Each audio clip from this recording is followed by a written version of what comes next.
Good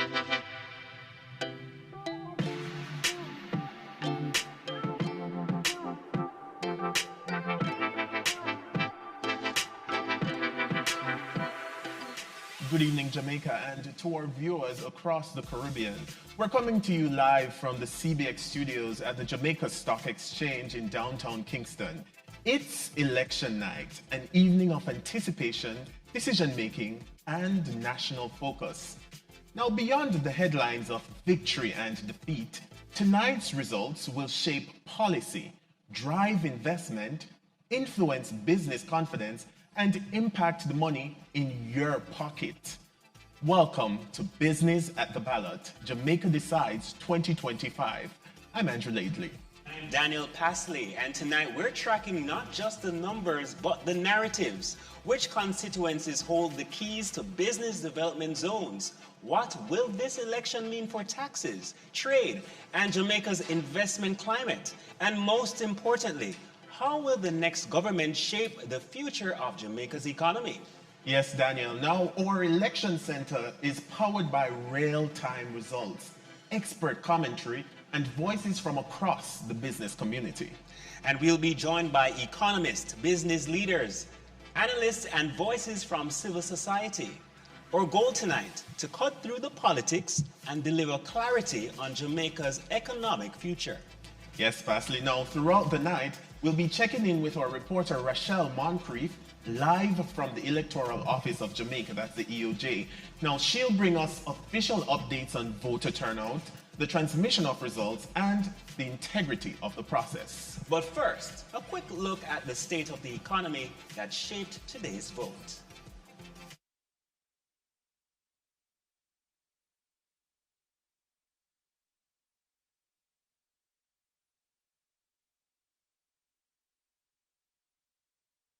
Its future. After contracting in 2024, Jamaica's real GDP is projected to rebound with growth between 1% and 3% in the 2025-2026 fiscal year, reflecting recovery across key sectors following Hurricane Beryl, according to the Bank of Jamaica. In its Article 4 consultation concluded in June 2025, the International Monetary Fund (IMF) forecasts real GDP growth of about 2.2% for the 2025-26 fiscal year, compared to a contraction of 0.8% in 2024-25. And from the World Bank's Global Economic Prospects for Latin America and the Caribbean for June 2025, Jamaica's growth is projected to average 1.7% over 2025 to 2027, supported primarily by rebuilding and recovery initiatives. Once soaring above 140% of GDP in 2012, Jamaica has dramatically reduced its debt burden, bringing it down to around 72% in 2023. Recent updates place public debt even lower, at approximately 62% under a revised methodology. Inflation, a pressing concern, has eased. As of July 2025, headline inflation stood at 3.3%, according to the Statistical Institute of Jamaica Statin, below the Bank of Jamaica's 4 to 6% target range. Core inflation is around 4.3%.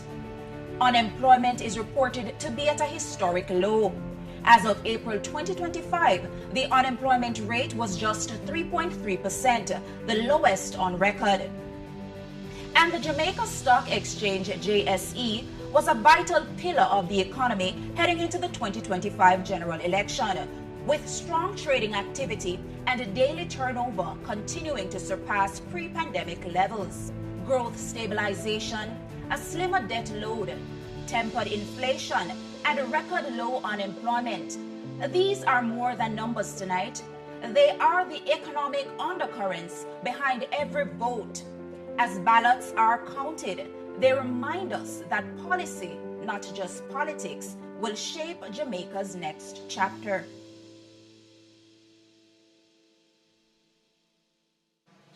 So that's the backdrop. But the real concern is whether Jamaicans are actually feeling it where it matters. And that's where we segue to our first discussion.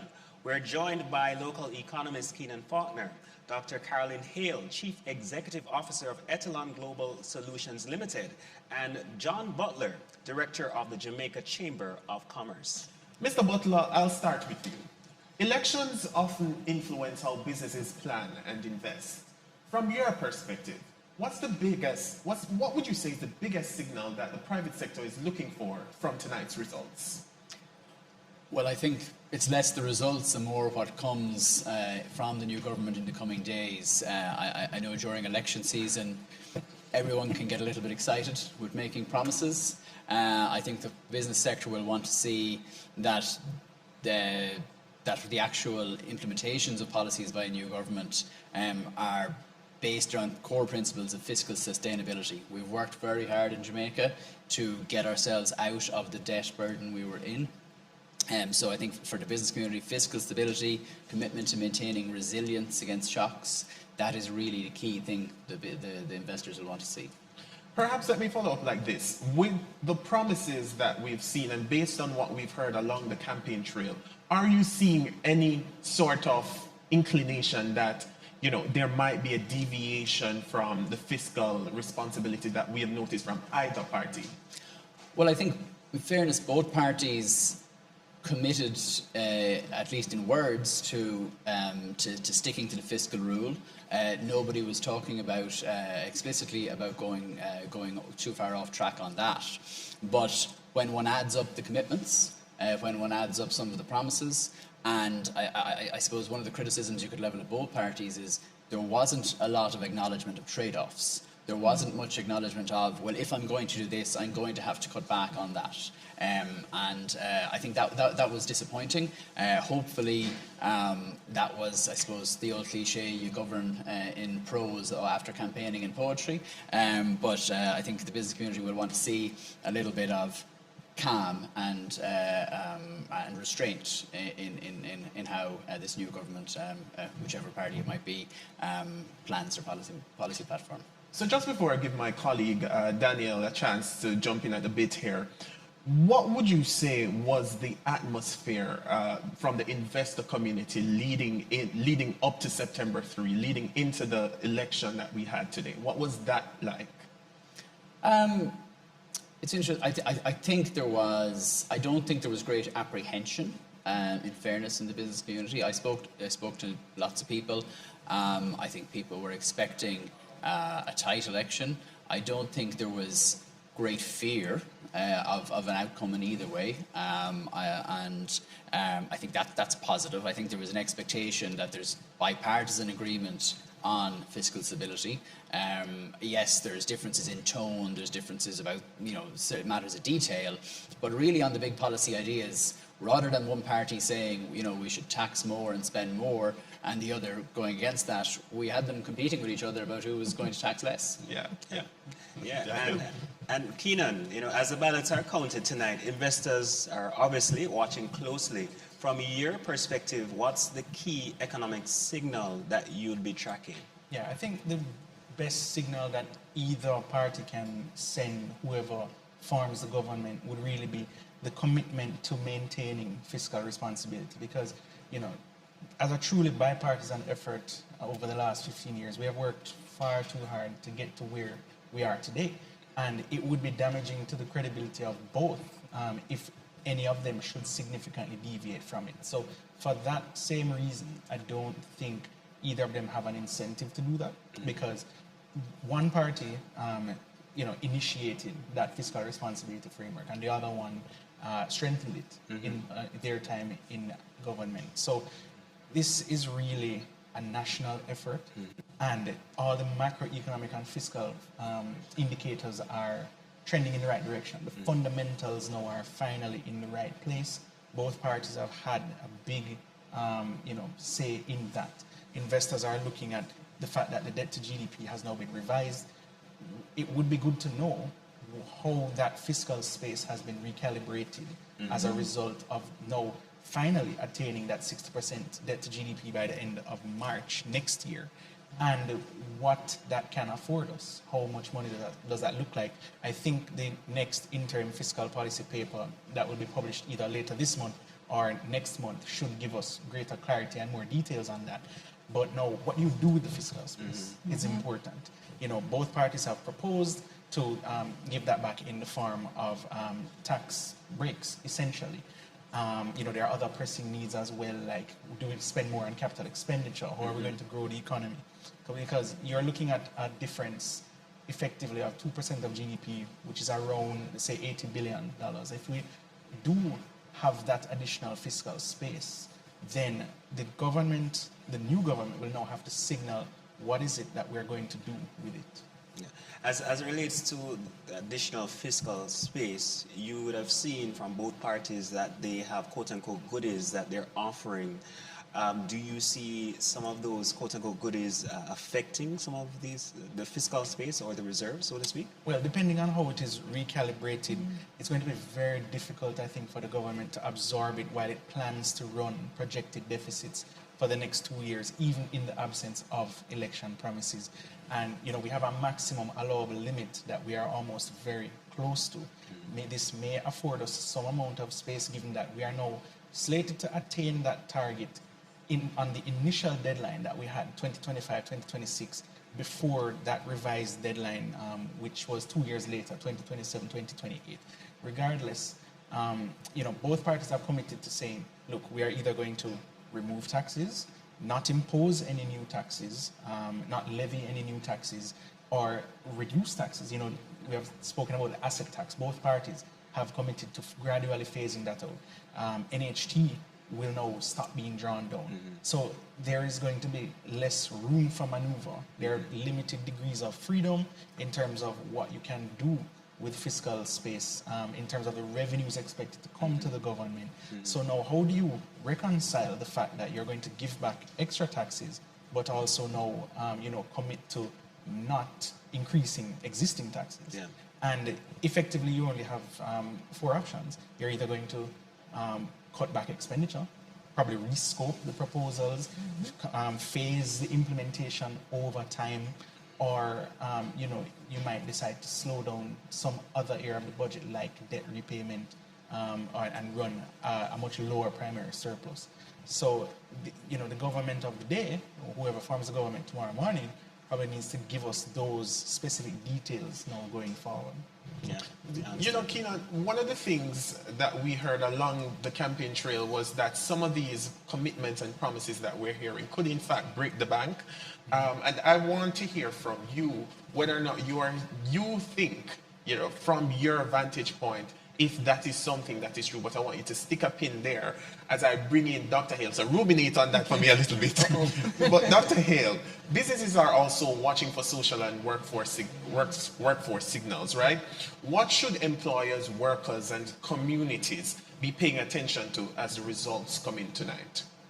I think the workers and the communities need to concentrate on productivity. And I think there's a lot of talk about productivity, but not a lot of effort going into creating productivity. We need a reset. I believe that we need to look at the way we work in Jamaica. Jamaicans, I think we need to really understand the Jamaican people and the culture. We're task-oriented. We like to work in a particular way. We meet deadlines, but after that we slacken off. And maybe we need to have a conversation with the unions and the public in general as to what type of work environment do we need.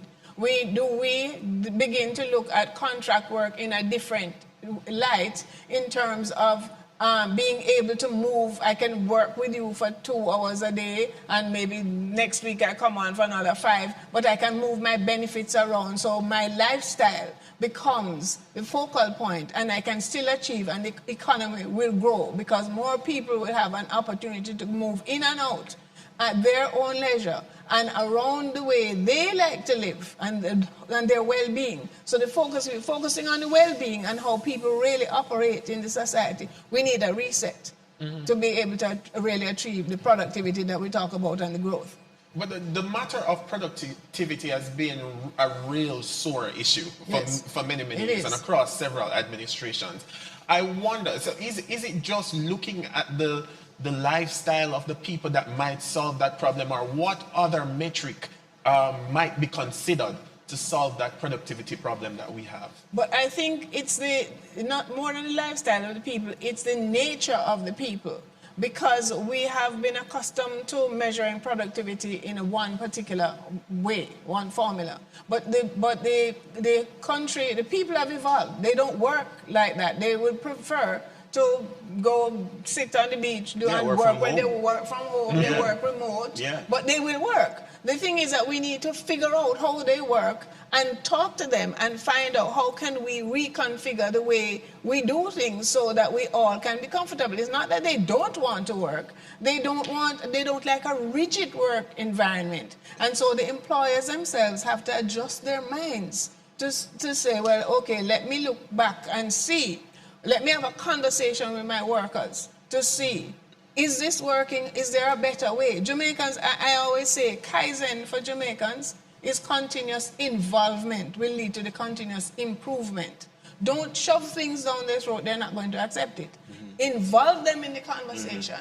Find out from them how they want to participate, and then fashion what you have to do, and it's a win-win. I see Keelan jumping at the beat here. On the point of productivity, I think we have to be mindful of our very unique realities. So the labor force is around 1.5 million people, and the overwhelming majority of that is in the private sector. Less than 10% are in the government. And for all the issues, we complain about government and everything, the vast majority are working in private businesses, and the vast majority of those people are working in small businesses. You find that many small businesses end up being, for a lack of support as well as capacity development, training and so on, they're small, informal and inefficient.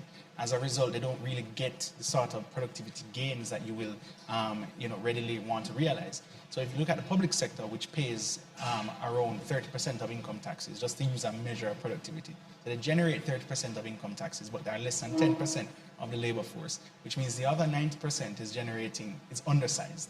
So, and we look at our employment profile as being 70% service-based.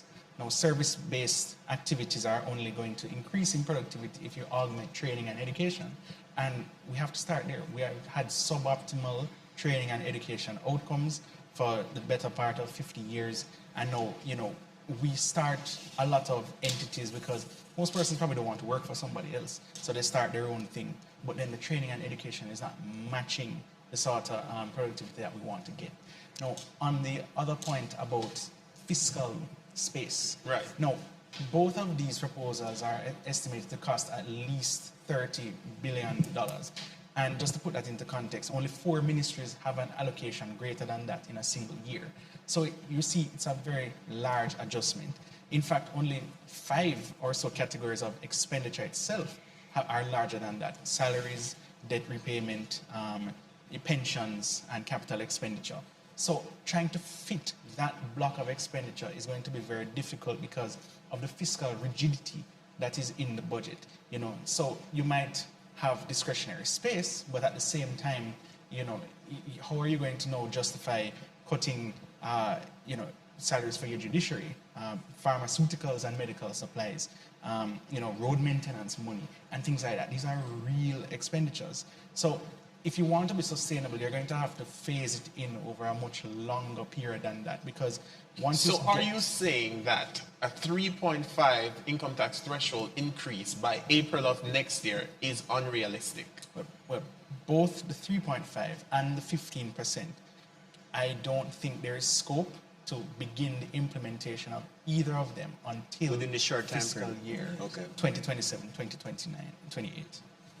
As it pertains to productivity, a lot of Jamaicans are in the informal sector, and you spoke about, ensuring that, growth is measured. Based on, one manifesto highlighted transitioning, persons to the formal sector. Do you think that would help to influence growth?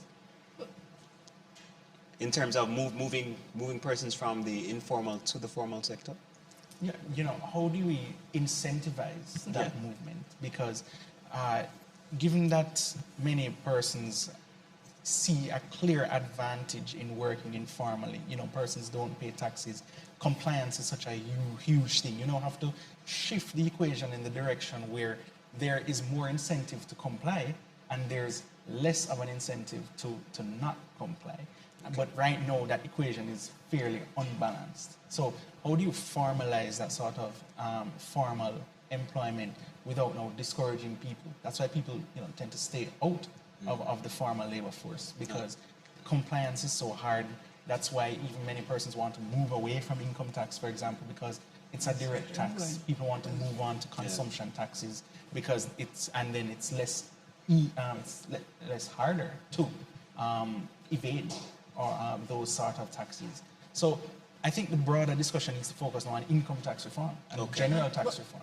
And Mr. Butler, you had... Yeah, on the incentives to formalisation, I think one thing that's important to think about in that sense is in the late days of the campaign, there was a promise to double the minimum wage over the coming 5 years. Yes. Now, that's great aspiration. I mean, it would be fantastic if Jamaica's economy is sustainable enough and productive enough that we can do that. But if we move on that absent sufficient productivity growth, a strong enough labour market, what will happen is we would be creating additional incentives to stay outside the formal sector, and that's bad for productivity, and it's bad for government revenues. Mr. Butler, I want to put a pause right there, real quick. The discussion is going, it's starting and it's going. Ladies and gentlemen, our viewers, when we return, well, the polls are closed and the official results are in fact coming in. And when we come back, we will continue that discussion. So stay with us. You're watching Business at the Ballot, Jamaica Decides 2025.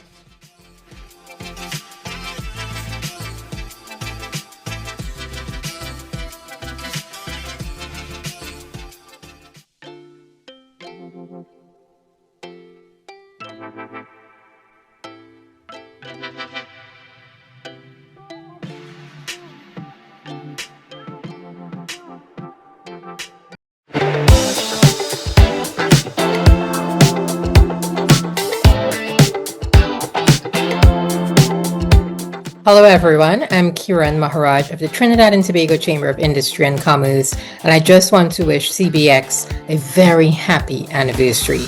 Thank you CBX for keeping us informed, and may you continue to grow globally, making strides everywhere. Best wishes.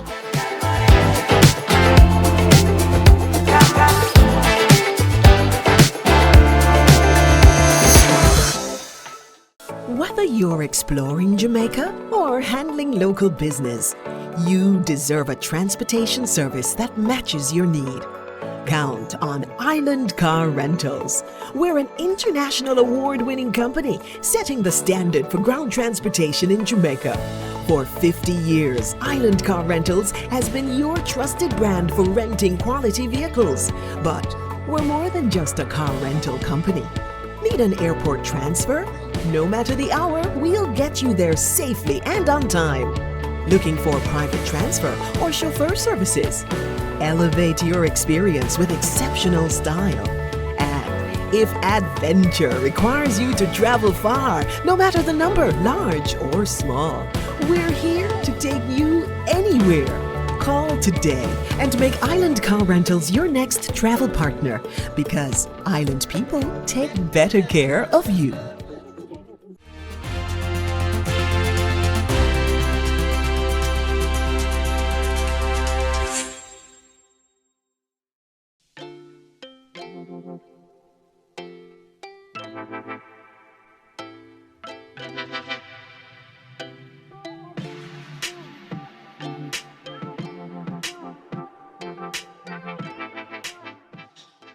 Welcome back to Business at the Ballot. The polls are closed and the numbers are coming in.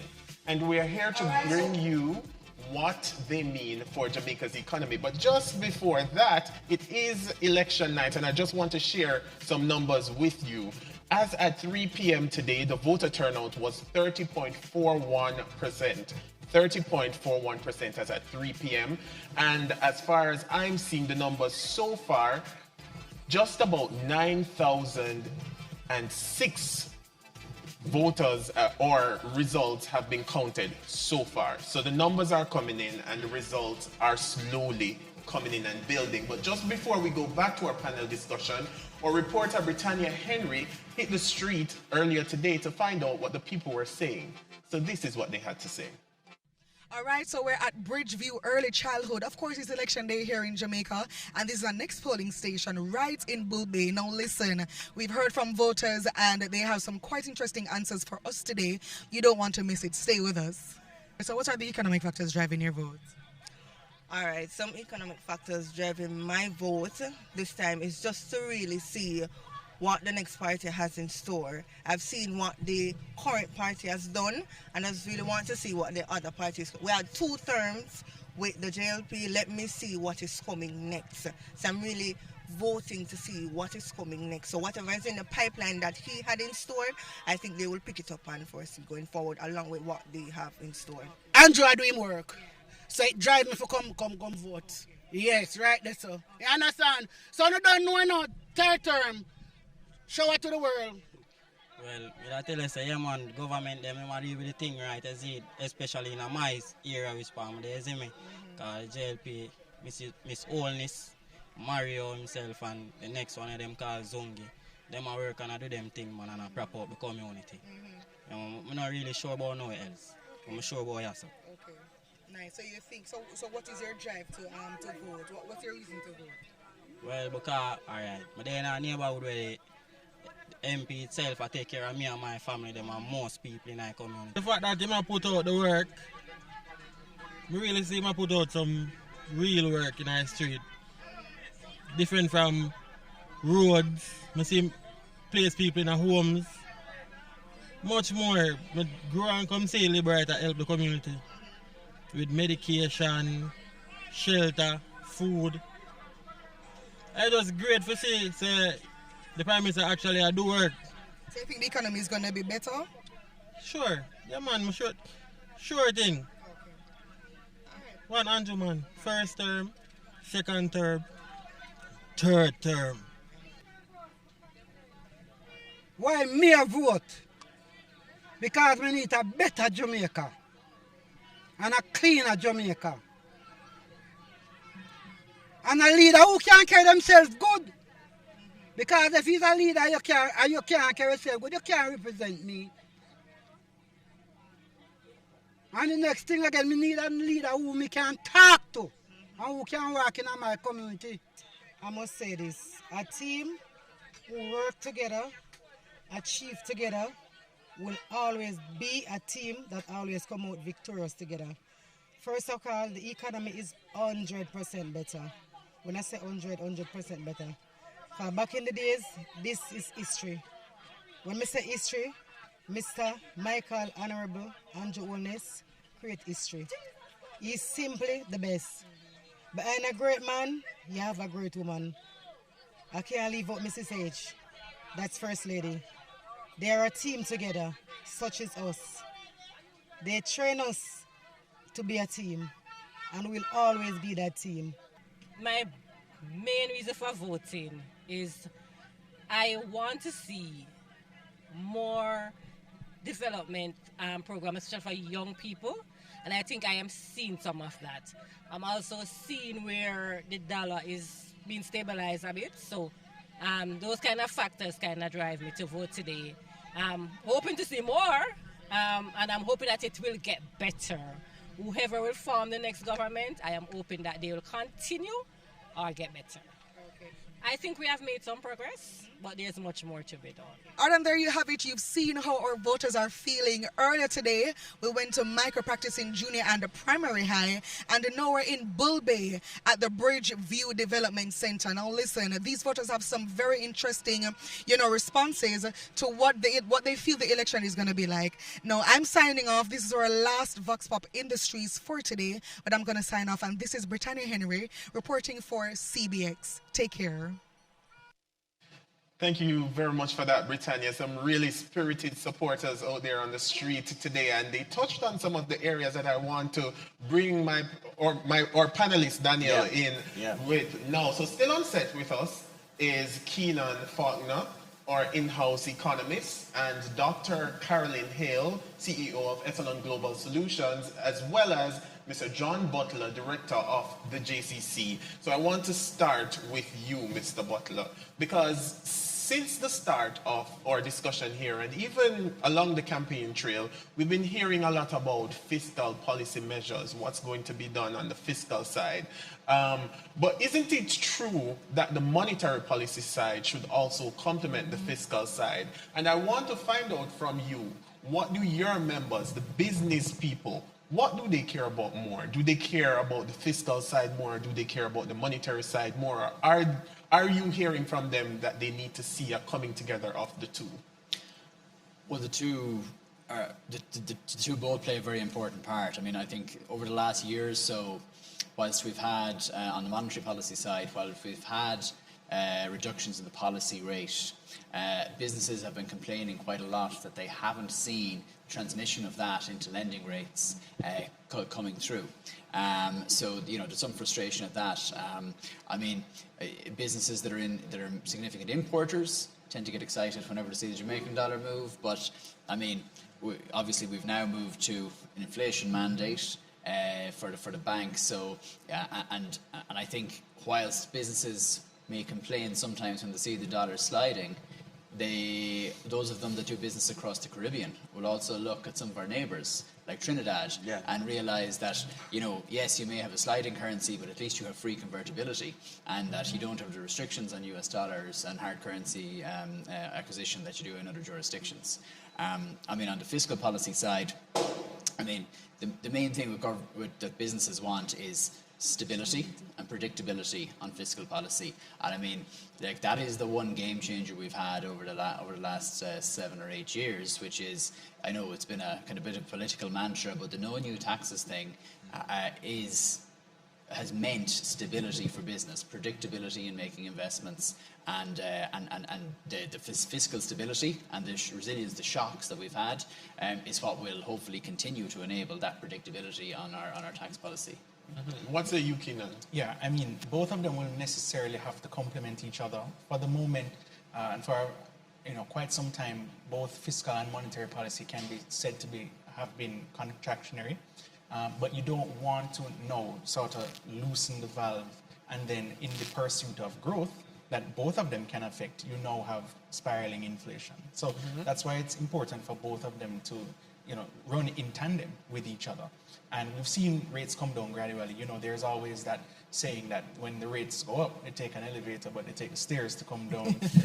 So there is still some time yet before we can realize those gains being transmitted to the real economy. On the fiscal side, there is the concern persistently that we continue to underspend on the capital expenditure side, which is what is going to drive that growth. We have seen that inflation is now below the target band, which ought to send some sort of alarm bells ringing in terms of how can we kickstart that growth. You see also that consumer spending has decreased, and that is evident in numbers for wholesale, retail, and just the general spending in the economy. So that conflicts with our unemployment rate being so low. The economy at this point should be overheating, but that's not what's happening. And that is because of the types of jobs that are being created. Most of the jobs that are being created, could be said to be low value added. A lot of them, the precise numbers for them over the last 6 years or so, the largest category would be in shop, service, and sales workers, which adds value in some way. But if you want to be able to drive the kind of growth that we want, we're going to now have to look at greater tertiary, quaternary industries, and as well as job categories. Dr. Hill, how do we get there? How do we achieve that? There? Well, we have to, what I expect from the new government coming in is for them to sit back, now that it will settle, the dust will settle and the excitement, maintaining the stability on the fiscal side. And the monetary, as you're saying, we need to make sure that stays, because that's what the investors are looking for. But they need to go back now and consider the geopolitical environment in which we now sit, look back at our trade policies, see if those policies are really satisfying the economy, and then begin to signal to the business houses and to the economy at large, what type of new jobs are emerging that we can take advantage of? What's out there? There are many new things emerging that we're not talking about, that we don't even seem to be interested in it. What is happening in other parts of the world that we can support? For example, you have the African Exim that's created. What are the opportunities that exist for us? Can we do some back office work for them, or can we partner, joint venture with them in some new areas? Is there scope for Jamaican businesses to open up in that continent?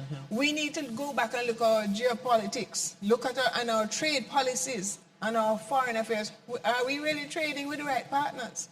Those are the kinds of conversations that this new government needs to come in and look at to move the economy. But in terms of accessing those opportunities, wouldn't then the businesses then need to be more invested in education? Because you find that a lot of persons, we were having a discussion off air, that they enter a business, but they are not knowledgeable of areas for growth. And what we find is that, yes, they learn about taxes along the way, learn about partnerships along the way. Do you find that there needs to be a cultural reset about how we go about doing our business? Absolutely. There needs to be a cultural reset in many respects. And one of my hobby horse is constitutional reform.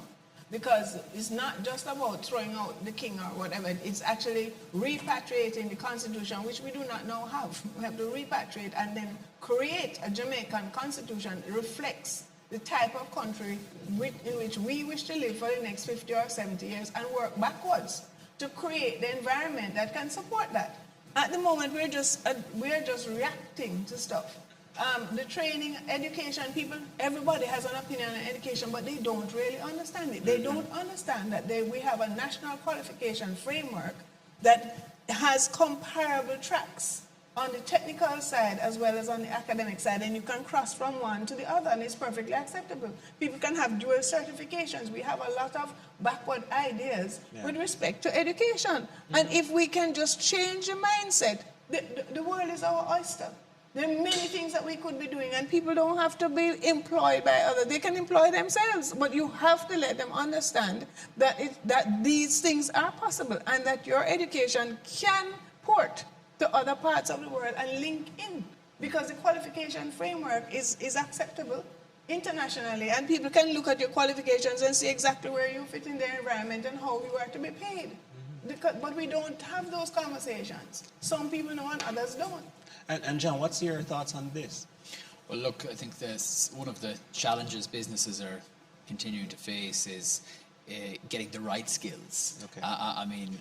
Sometimes there's talk about the participation rate, the number of discouraged workers we might have in the Jamaica labour force, but businesses are struggling to find the right skills for what they need. So, to some extent, there's an indictment of our education system. We do have an education system that really, in the high school system, gives great outcomes to 10, 20 schools, and gives much, much poorer outcomes to a long tail of all the other schools in the country. Yeah. And really, we have to focus. We have to focus on ending that inequality, because that we're never going to have a broadly productive and broadly skilled labour force if we don't solve high school education. And Carlin, you want to say something? Yes, I want to say something. First of all, high school ends at what we know as grade 10 or fifth form. Okay? Grade 11. Grade 11. Sorry, fifth form, right? Anything above that is post-secondary education. If you notice, Barbados has split their higher education and their secondary education, because secondary education is the base. The higher education is going to be linking with industry to be able to create the skills that you need. But industry itself needs to know what it needs. Many times they complain about not having skills when they themselves don't know what skills they need. It must come from your strategy. A lot of the companies don't understand that there's actually a structure for business, and the skills that you need support that strategy and that structure that you have. So they need to be signaling to the higher education sector. Look, in another 3 years, this is where we're going, and we're going to need this kind of worker. You can't need a worker today and expect the education system to be able to produce it. It doesn't work like that. You yourself have to know and plan and send the signal. And I believe that we really should be separating higher education from secondary education.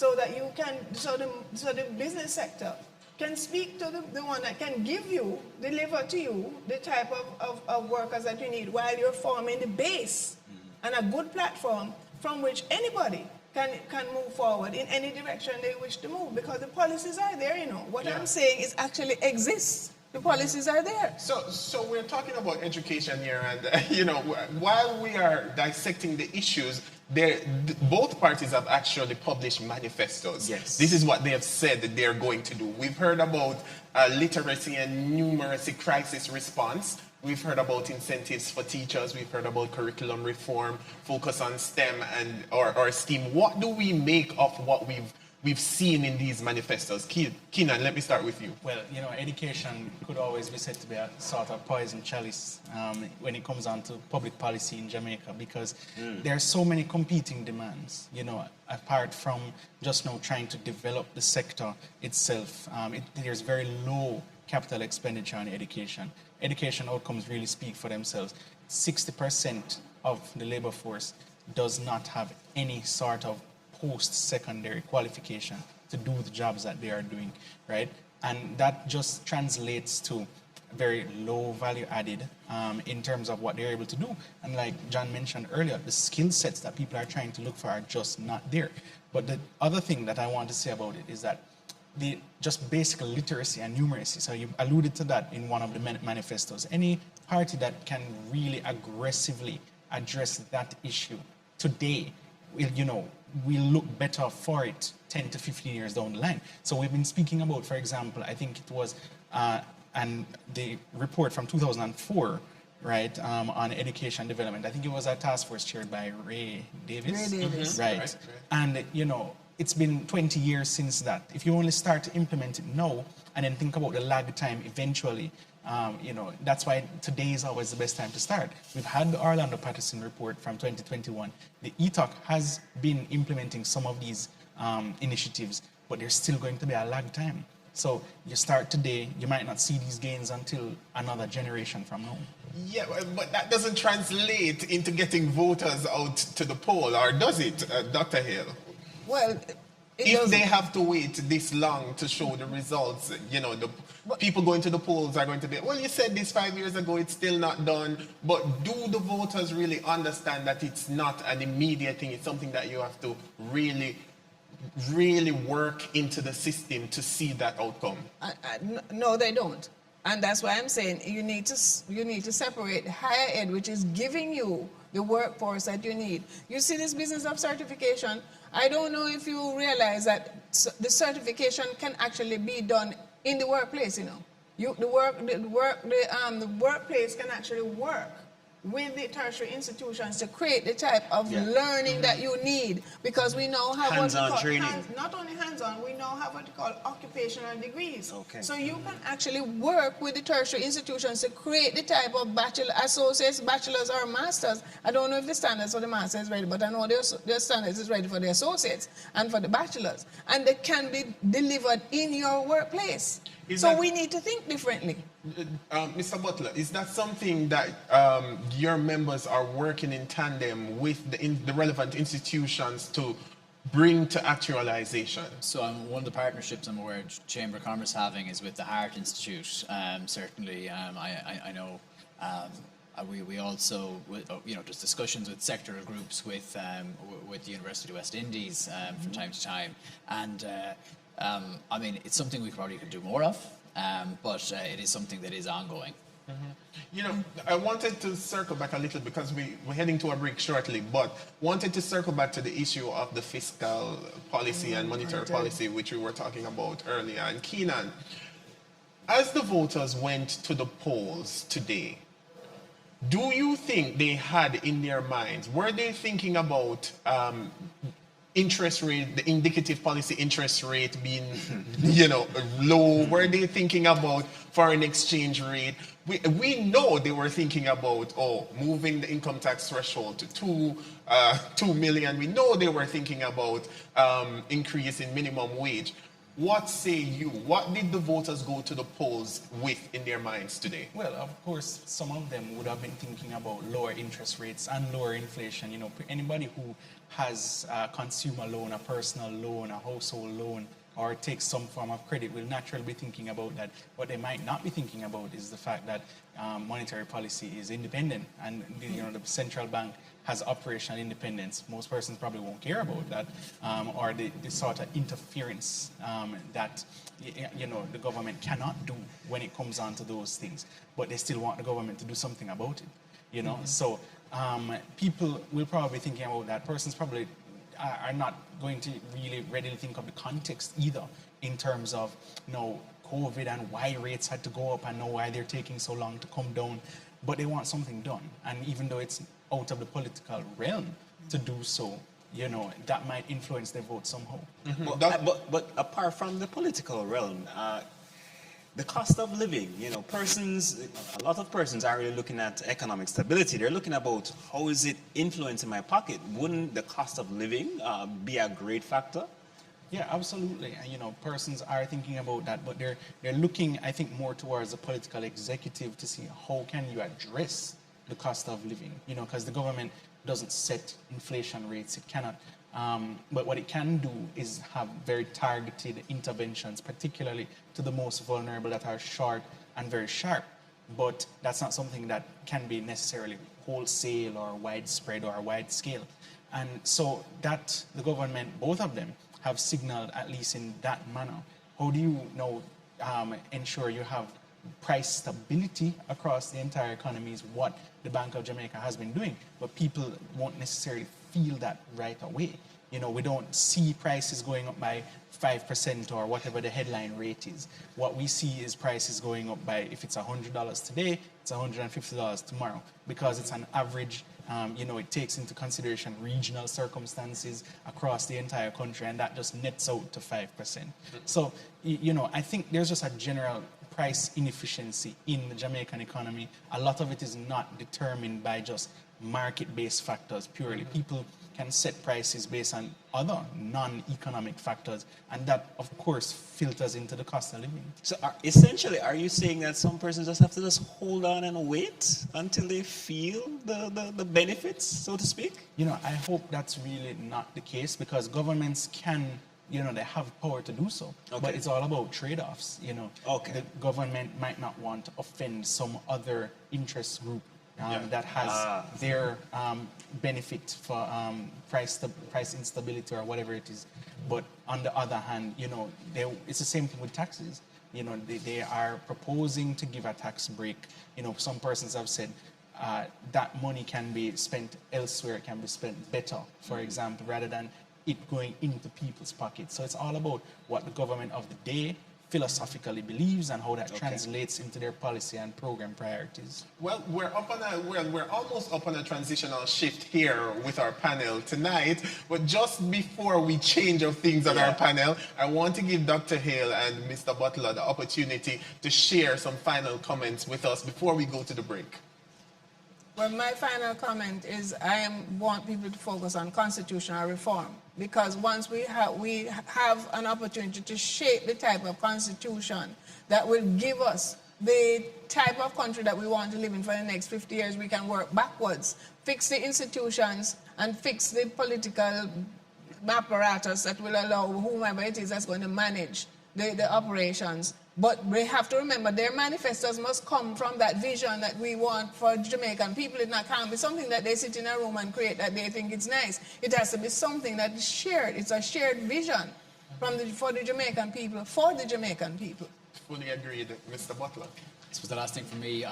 Keenan said something interesting earlier, that, you know, we've had very low unemployment. You would think our economy should be overheating, but because we've had this sort of low growth, full employment, we're in this very strange situation. I think you know, the business community, and it'd be for the benefit of everyone in Jamaica, needs to understand what's this government going to do to drive and induce growth. I mean, the 1.7% projection for the coming years, that's really too lethargic for a developing country that has aspirations to achieve a lot more than that. Well, that's where we have to stick a pin now with Dr. Hale and Mr. Butler, the director of the Jamaica Chamber of Commerce, and Dr. Hale, of course, the CEO of Etalon Global Solutions. On the other side of this break, we'll be joined by two of our other panelists tonight. Of course, the night is still young and the conversation will continue. Of course, Dr. Hale and Mr. Butler, thank you so much for joining us here on Business at the Ballot, Jamaica Decides 2025. On the other side of the break, we'll continue to connect the dots between the results and Jamaica's economic outlook. So stay with us.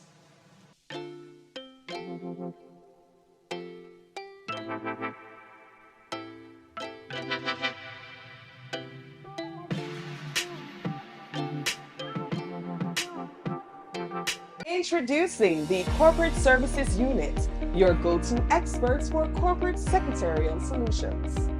We offer statutory compliance, efficient minute taking, registered office address services, management of board and members meetings, setup and maintenance of corporate registers. Stay ahead with our proactive approach to new regulations. We operate under the Trust and Corporate Service Provider, licensed to the JCSB Trustee Services Limited. We're here to simplify your corporate journey, no matter the size of your company. Contact the Corporate Service Unit today and let's streamline your compliance journey together, because your success is our business. Polls are now closed and the ballots are being counted. Beyond politics, the real question looms large. What shape is Jamaica's economy in as the country decides its future?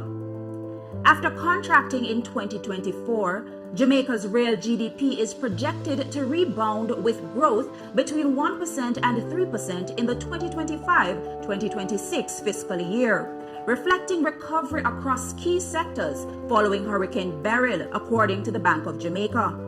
In its Article 4 consultation concluded in June 2025, the International Monetary Fund (IMF) forecasts real GDP growth of about 2.2% for the 2025-26 fiscal year, compared to a contraction of 0.8% in 2024-25.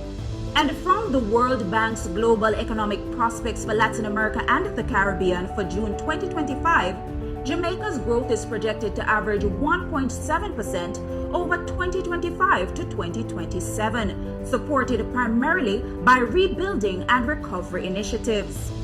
Once soaring above 140% of GDP in 2012, Jamaica has dramatically reduced its debt burden, bringing it down to around 72% in 2023. Recent updates place public debt even lower, at approximately 62% under a revised methodology. Inflation, a pressing concern, has eased. As of July 2025, headline inflation stood at 3.3%, according to the Statistical Institute of Jamaica Statin, below the Bank of Jamaica's 4 to 6% target range. Core inflation is around 4.3%. Unemployment is reported to be at a historic low. As of April 2025, the unemployment rate was just 3.3%, the lowest on record. And the Jamaica Stock Exchange, JSE, was a vital pillar of the economy heading into the 2025 general election, with strong trading activity and daily turnover continuing to surpass pre-pandemic levels. Growth stabilization, a slimmer debt load, tempered inflation, and record low unemployment. These are more than numbers tonight. They are the economic undercurrents behind every vote. As ballots are counted, they remind us that policy, not just politics, will shape Jamaica's next chapter.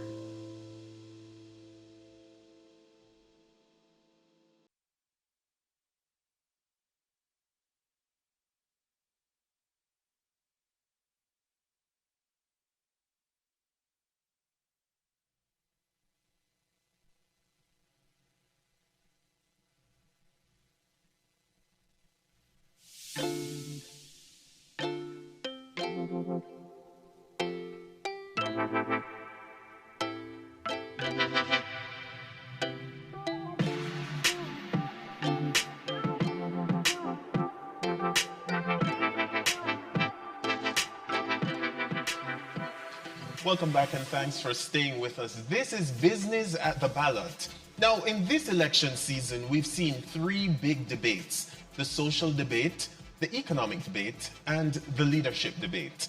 Tonight, those arguments collide with the results coming in. So we're going to unpack what we've heard and what it means for Jamaica's future. But before we get into that, just some quick housekeeping matters. So in terms of what we're seeing from EOJ so far, we've seen 20,576 votes being counted. That represents a voter turnout of 0.99% so far. So those are just the numbers that we're seeing coming in from EOJ so far. Our CBX studio has received some news of some telecoms disruptions, and I just want to share with you a little bit of what Digicel has posted on their social media platform. On this important election day for Jamaica, we have experienced another act of deliberate vandalism to our connectivity partners' network. A small minority has disrupted essential services and critical communication channels at a time when national connectivity is most needed. So we do take that into account, that there are some telecoms disruptions happening in the nation right now, and that might in fact affect the speed in which the information is coming to us tonight. So we're going back to our discussion, and joining us for the discussion now are experts who bring different perspectives. Denise Williams, Second Vice President of the Small Business Association of Jamaica, SBAJ, and still with us is Keenan Faulkner, a local economist, and Dr. Kadamawe Knife, Director, Center for Entrepreneurship, Thinking and Practice. And in those debates, we heard arguments over debt and taxes, promises to overhaul MSME financing, and arguments about whether stability is enough without prosperity. And tonight we want to look at those promises against a backdrop of Jamaica's economic reality. So stability versus cost of living, so to speak. So Keenan, in the economic debate, the PMP promised a higher income tax threshold, while the JLP highlighted 8 years of no new taxes, as we've heard over and over again. How realistic would you say are these competing approaches in the context of Jamaica's budget constraints? And I know we started talking about it a little bit earlier. Right. I think given Jamaica's current fiscal position, where we're expected to run significant deficits, and I'll just quantify that specifically, we're almost at 1% of GDP, which is about $34 to $35 billion. And these proposals cost at least somewhere in that region. So what that means is now you're planning to exacerbate this deficit, and in order to get out of it, you'll now have to grow much further than that. And given that our economy doesn't really grow beyond 1 to 2%, you're now sort of making it a little harder for yourself to absorb this kind of expenditure. Now, and then if you increase the deficit, you'll now probably have to finance it by additional borrowing. And if you do choose to do that route, then you're now going to risk worsening the current debt to GDP ratio. But Keenan, are these the only options available to the persons who hold the country's coffers? Borrowing, are these the only options available? Realistically, yes. You'll either have to borrow, raise taxes, or cut back expenditure. Remember, when the JLP attempted to do this in 2016, for their movement to 1.5 from back then it was almost 600,000, they had to absorb it by now increasing existing taxes on fuel for the first 2 years. So it was revenue neutral for those first 2 years before they could now say 8 straight years of no new taxes. So in the immediate interim, that will be likely, which is why I think the safest thing to do is to now start implementation after that. Let's bring in the lady here, Denise Williams. Yes. What are your members saying and thinking when they hear about these numbers coming from either political party? 3.5 income tax threshold, we're hearing 2 million by next year from the Jamaica Labour Party. What are they thinking? What are you hearing from them? Well, for small businesses, the reality is really two things: growing revenue and the cost of labor, because you're not going to grow revenue without labor. And so the tax conversation back back and forth is really, from our perspective, really a PAYE perspective. It hasn't really looked at small business reality. So we want to hear. So for example, one of the challenges for small businesses is the time to get paid when you go into the procurement reality. So we haven't heard, for example, let us move payments to 30 days. Or let there be some... You laugh. Well, you're talking about receivables. Yes, Okay. we haven't heard things that generate cash or allow us. So, for example, a tax credit for creating employment. That hasn't been said from either party. So the things that would move the needle for small businesses are not even on the table, either party. So would you be proposing procurement reform? Yes. Like, As I said, have a specific timeline. There's many cases where it's 180 days before you get paid. So having some sort of policy where you reduce your receivables time, that makes a real difference. Because you have to have the inputs in place in order to service the contract, even before you're paid. Also, in terms of tax reform, because I've been hearing a lot of that, incentivize employing young people, incentivize mentorship. These things make a difference for small businesses. Dr. Knife, the numbers that we're hearing, are these realistic for entrepreneurs? Say I'm thinking about starting a business. These numbers that are, that are being thrown out there, are these things realistic for the entrepreneur who's thinking about going into business? So specific numbers, meaning the 3.5, yes, man, I'm talking the minimum about wage. Let me tell you something, you see. Jamaica have a new revised MSME policy that was done in 2024, which captures a lot of these considerations. I have listened to all the ministers speak during the debates and the pronouncements. None of them seem to have even reviewed the MSME policy. So they are clueless about what the stakeholders are saying. Because remember now, I actually led the process in the policy. A policy is developed driven by information from the stakeholders, both state and non-state stakeholders. And therefore it captures and reflects where the stakeholders want to see the economy going. So I want to be clear here, we're talking about both political parties. Yeah, man. Both political parties, no wire fence. In reality, the pronouncement reflects an ignorance of what is contained within the MSME policies. Now, if you just think about strict businesses though, you can't have MSMEs who are struggling and you're proposing an act which leads to increase in cost of your operations. And at the same time, you're not concurrently showing how you're going to create incentives to get those businesses to grow. Worse yet, you're not even showing how you're going to provide resources to the ecosystem that is supposed to support the growth of the MSME sector as well. So note, you might be imposing costs, you're not supporting the businesses directly, you're not supporting the institutions that are supposed to support the business directly, which raises your point now because we're just starting to put pressure on the existing funding that is there. So if I'm seeing we have a concurrent strategy that's going to incentivize MSMEs and get them to grow, and then you hear you say these things, I might be less worried.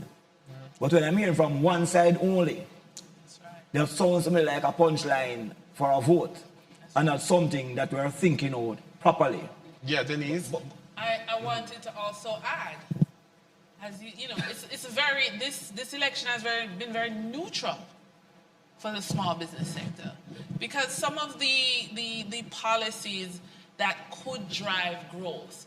So, for example, in the tourism sector, looking at having, for example, even a MSME segment of the airport for them to capture those types of sales, or, for example, look at France and South Africa. When their MSME sector, it is The culture is integrated into the MSME sector. So you go to this region for French wines, this region for French cheeses, this region for fashion. We don't have that in Jamaica. We haven't looked at our tourism product in that way that drives revenue to our producers. And we're not hearing that on the campaign trail for either party. But in the social debates, one party pointed to billions already being dispersed for loans and grants. And then another promised to transform the financing landscape entirely. So are you saying that both, what are you saying? You think that both can deliver? It's up to no one. People can't say anything on a platform. All right, if you look at the program that exists, DBJ would have been one of the main institutions that might have offered some financing to MSMEs. Yes? And I know there was a $1 billion grant fund allocated to support MSMEs. DBJ is also launching some other programs as well. However, nobody in the MSME space will ever say to you that adequate resources are made available and accessible to the MSME sector. Is that a question about the capacity of institutions to deliver? The question is about the resource made available to the institutions so they can deliver. And that is where a fundamental problem lies. You know, when we speak about access to financing, everybody needs access to financing, but it's not only access to financing. What about agriculture? Let me tell you what I mean. If you want to endogenize growth, you have to get it done through the MSME sector. If you want to move your country forward, it has to be driven by manufacturing. More than 80% of all manufacturing products are linked into the agriculture value chain. But yet still, we don't have a very robust agriculture sector. What does that mean? The output in the sector will be suboptimal, which means then what is going to feed into the manufacturing sector is also going to be suboptimal. Yes? So we need to see through a different lens, whereby we know that there's a continuum between agriculture and manufacturing. And therefore, if you are going to have a serious development strategy, show me how you're going to build the agriculture sector and that ecosystem, and how it's going to flow into the manufacturing sector as well. And that change things significantly. If you look at the contribution of agriculture and manufacturing, over time you'll find that the contributions tend to be the same in terms of GDP. So you always see manufacturing and agriculture around 8%, 9%. So if agriculture moves to like 15%, you might see manufacturing also going up because it feeds and fuels. If you tell me that you can remember where any of these persons were speaking from any of the platform, outline any kind of strategy which shows you that kind of thing that is going to endogenize growth while putting in place these things I'm talking about. So I want to, and I'm bringing you in here, Denise, right? Because we're hearing what was said on the campaign trail and written in a manifesto rather. And you know, as Jamaicans, they won't make for talk. So is it that we need to look towards sort of getting our politicians to, when they say things, say how they are going to do these things? Which brings the issue. There's billions and billions and billions available to MSME, but are they eligible? Ineligibility is the number one issue that blocks funding. The cost of compliance is high. The cost of compliance is timely. And the cost of compliance, you really need a compliance department. And many SMEs are solopreneurs. And therefore, because when you look at the cost of an audited financial statements being in excess of $500,000, okay? That's my rent. That's my children's school fee. That's gas in the car. That's supermarket money. I'm not going to pay it. So then I'm not going to be compliant. Therefore, I'm not going to be eligible for the billions that's out there. Eligibility is one of the biggest, if not the biggest, block to access the finances, so that what happens is you're then forced to go and get very expensive money, you know, and that limits your growth because you're busy just paying your daily bills. So when you say money is available, what is the same way the strategy to growth, which is grow agriculture, which then grows manufacturing. But if you're going to offer money and offer funding, but the majority of people are not eligible for the funding, you're just talking about funding. And one more thing, and part of eligibility, the banks want to see your plans for revenue, growth, sustainability, and scalability. So essentially, Denise, there is too much red tape, basically. The red tape is horrific, but also the way in which persons are trained or inculcated as entrepreneurs. The bankers speak their language, the grant funders speak their language, the entrepreneurs speak a language, politicians speak a language. Everybody speaks different English. Yeah. So Keenan, what, in terms of the discussion we're having now, what really makes dollars and cents? I mean, it's obvious that there are a lot of onerous and burdensome requirements, particularly on the small business sector. We tend to speak very glibly about small business development, how you can access funding. Funding might very well be made available, but that doesn't mean that they can seriously access it. And if they can't access it, they can't use it in a productive manner. They're not benefiting from the sort of capacity development that is needed. And as I mentioned earlier, small businesses are the ones that really drive the employment for labor force. They make up most of the labor force. They contribute and have an outsized contribution to taxes. They, farm most of the businesses in the country.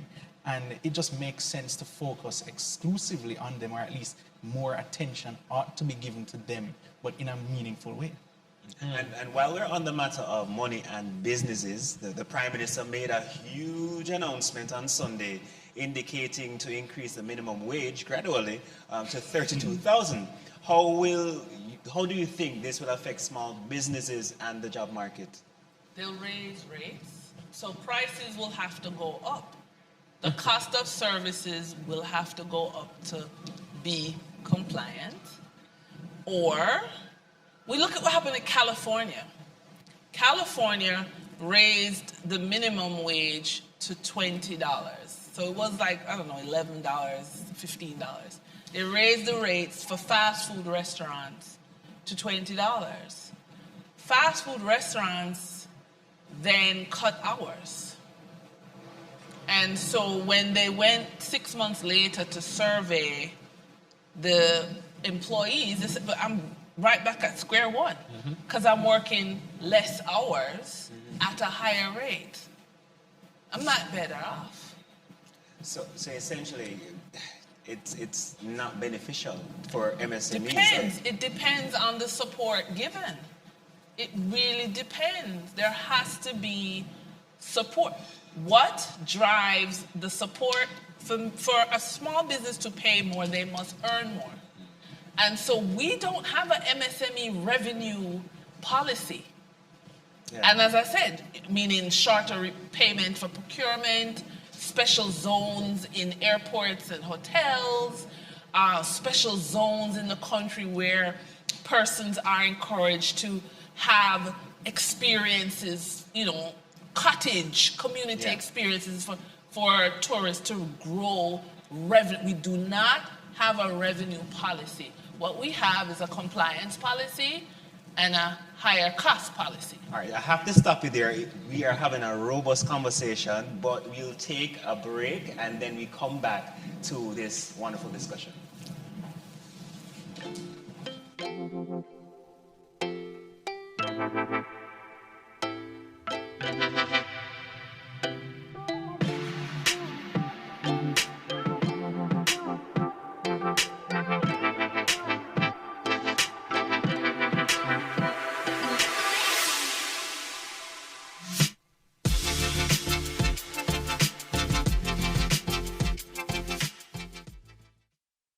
Whether you're exploring Jamaica or handling local business, you deserve a transportation service that matches your need. Count on Island Car Rentals. We're an international award-winning company setting the standard for ground transportation in Jamaica. For 50 years, Island Car Rentals has been your trusted brand for renting quality vehicles. But we're more than just a car rental company. Need an airport transfer? No matter the hour, we'll get you there safely and on time. Looking for private transfer or chauffeur services? Elevate your experience with exceptional style.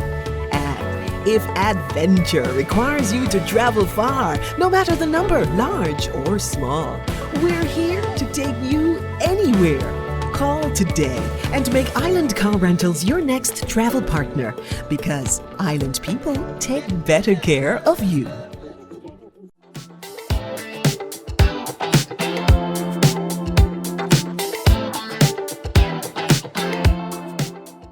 Hi, I'm Carol Beckford, Sports Marketing Specialist. For all your in-depth news, views, and interviews and other financial information, tune in to CBX. Happy anniversary, CBX!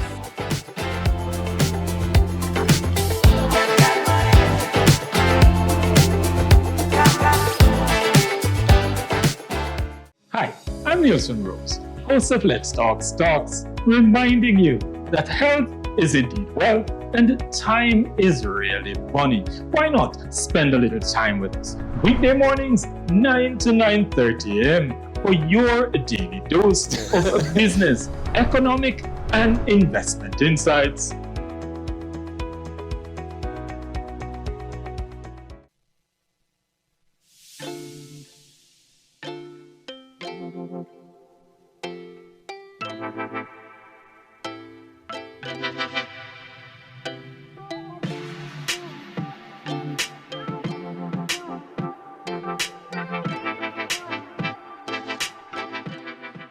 Welcome back. You're watching Business at the Ballot, Jamaica Decides 2025. The discussion, the battlegrounds are taking shape, and I must admit that on a night like tonight, they are taking shape, but rather slowly because of the telecoms disruptions which we're having tonight. But I do want to share what little information we're seeing that's coming in.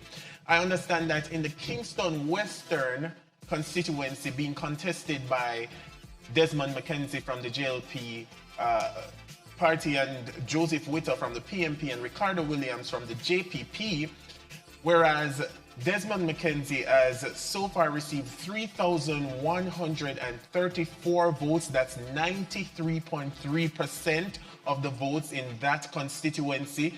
Joseph Witter from the PMP, 219 votes. That's just 6.52%. It's fair to say. I mean, we're not calling anything, but fair to say. I also want to share with the public the Kingston East and Port Royal constituency contested by Philip Paulwell, Courtney Burnett from the JLP, and George Williams from the JPP. We're seeing 82% of the votes so far going to Mr. Philip Paulwell, 4,307. Mr. Courtney Burnett, 862. That's about 16.43% so far. And Mr. George Williams from the JPP receiving 1.45% of the votes, 76. All right, so we'll continue to monitor those numbers as they come in, as slow as they are coming in, but they are coming in, and as they come in, we'll share those numbers with you. So the battlegrounds are in fact taking shape, as I said before, and they matter not just politically, but also economically. Yes. So earlier we were talking about minimum wage, we're talking about fiscal policies that we heard about, but I want to sort of shift the conversation a little bit to the matter of crime, right? I saw something on social media earlier today that, many years ago, crime would have been the point of contention leading up to an election. Crime is so bad and all of that is getting out of control. Didn't see that so much, except that we heard that, it's almost as though the beast that is crime and violence is somewhat being subdued and brought under control in the country. For businesses, small businesses and entrepreneurs, I want to start with you, Dr. Knife. What say you on the matter of crime and violence in the country? The discussion surrounding crime, now be careful. In truth and in fact, though, violent crime affect micro businesses more than any other business. Why? Because violent crime takes place at the community level. A lot of the micro businesses also operate at the community level. However, violent crimes are scapegoat in Jamaica. When we argue that crime cost Jamaica over $70 billion, you ask yourself, is this violent crime or is it really corruption? So you look at the Transparency International and LAPOP studies, and it shows you that Jamaica has consistently had a score around the 40s as relates to corruption. It shows that corruption is something which is systemic within the countries across political parties. We have not done anything significant to deal with the corruption.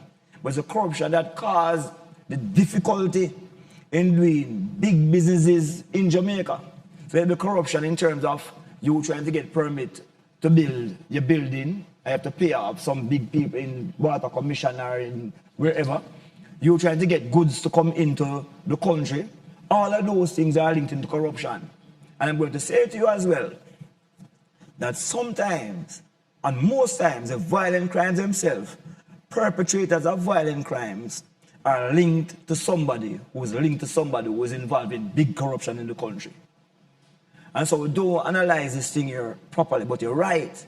Violent crime really stymies growth and development of micro enterprises. So if you listen to where we have the concentration of crime, these are in communities. Even though we know that in St. James you have, well, I'm saying the crime has gone down in St. James, but previously in St. James you might have hiles of crime. Did you see that stop a flow of foreign direct investment in the hotel industry in St. James? Absolutely. No. We do not live in illusions, man. They need to stop using that as a scapegoat. We need to address the crime in the community because it creates real problems for people within those communities. But we need to address the corruption issue.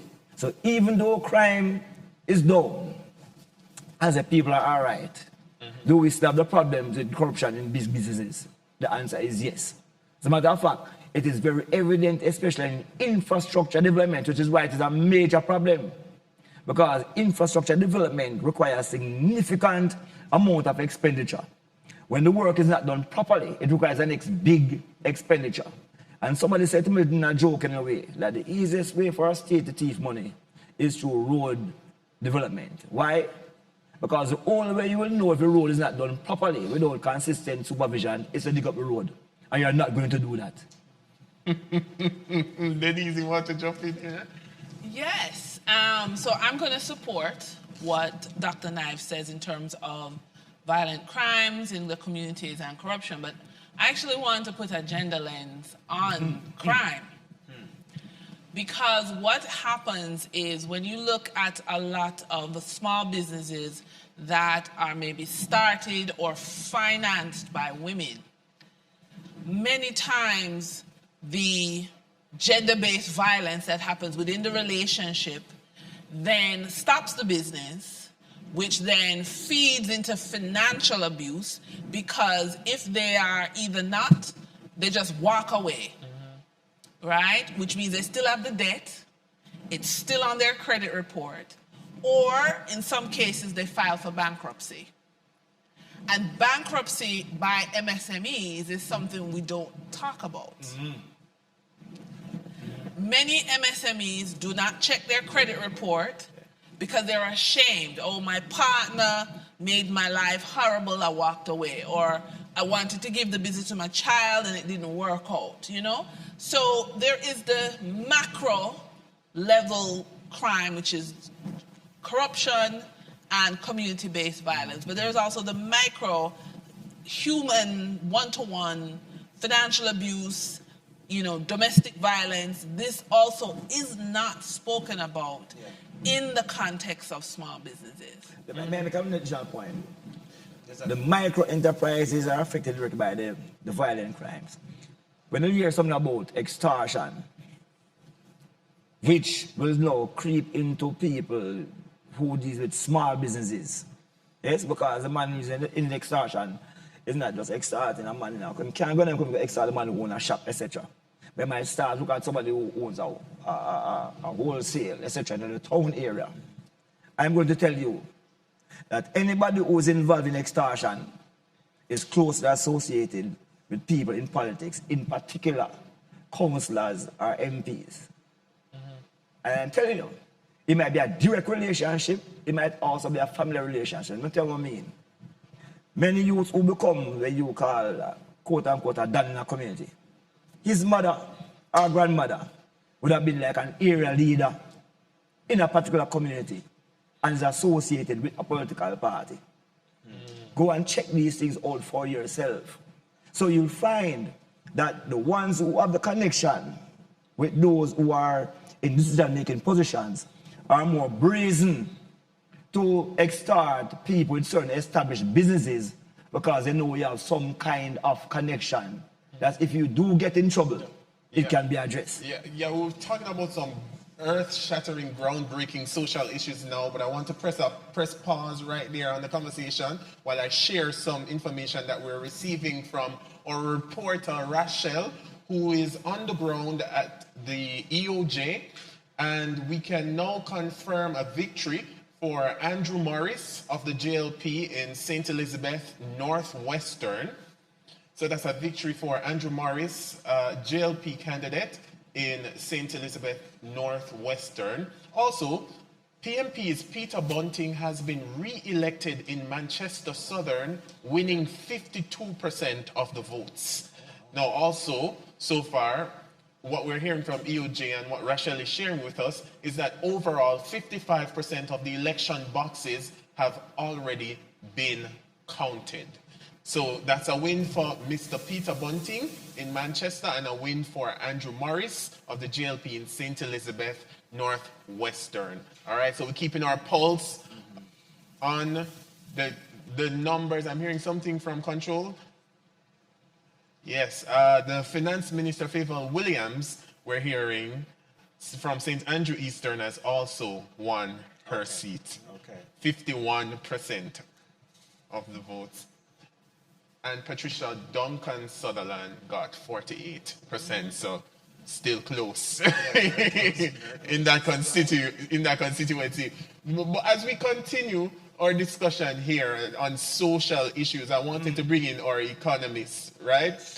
So Keenan, when we look at issues of crime and social issues, we hear Denise talking about gender-based violence and interventions and those kinds of things. How has the political parties addressed social issues in their campaign strategies, what we've heard, and also in their manifestos? I mean, I think more precision generally was needed, both on the social and economic side. We tend to speak in very broad generalities in terms of the overall aspirational and policy goals in terms of social transformation and how that is linked to economic outcomes. But also, I don't see the link that is apparent between how the government spends and its expenditure, its fiscal policy, and now its social policy. So, you know, you kind of assume an indirect link between those two. But now, what is the more direct link towards it? I think overall, you know, the government probably thinks its most pressing social issue is crime, and the fact that it has now gotten a handle on it, the fact that that looks better not only domestically, but also internationally. So in terms of business confidence, investment, when people see those headline figures in terms of crime being down by 40%, I know that is either going to attract new investment or not deter current investment plans. So once that seems to be the case, then nothing else needs to really be addressed at a very high level.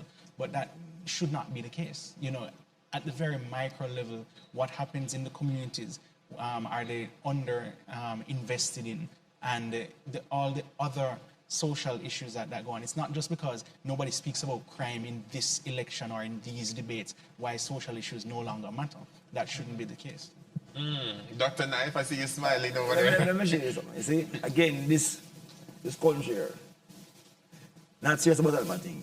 The goal number one of Jamaica, goal number one is that all Jamaicans are empowered to achieve their fullest potential. With the number one outcome being access to good health services. Goal number two, the Jamaican society is cohesive and just. So both goal number one and goal number two heavily focus on social issues. Goal number three, the Jamaican economy is prosperous. That is a strict economic component. Goal number four, we have a stable environment, which is also linked into the social issues. Just for our viewers, we're talking about Vision 2030. So know that the most vulnerable persons in Jamaica, the person who are from the most underserved community and face the greatest threat from traditional social elements, and of course from climate change. None of the governments have made any meaningful attempt to address these things. If you want to use a proxy, the institution with the mandate to drive social development in Jamaica is the Social Development Commission. What is the budget of SDC? SDC will tell you that one of their main programs, when they got the budget the last time, and they did the division amongst the amount of crimes that they have to face, it's about $30,000 per community for a social intervention, for one particular social intervention program. 30,000 Jamaican dollars, which makes no sense. So I'm saying to you, look at the budget of the Ministry of Local Government, where SDC falls under. One time I asked a councillor about it, and he says about $5.5 billion. I'm saying $5.5 billion, I hope that is incorrect. But when I look at the Ministry of National Security, the budget was $47.8 billion. And so I can understand why you need $47 billion for the Ministry of National Security. Because you're only spending $5.5 billion on building out communities and building out social institutions.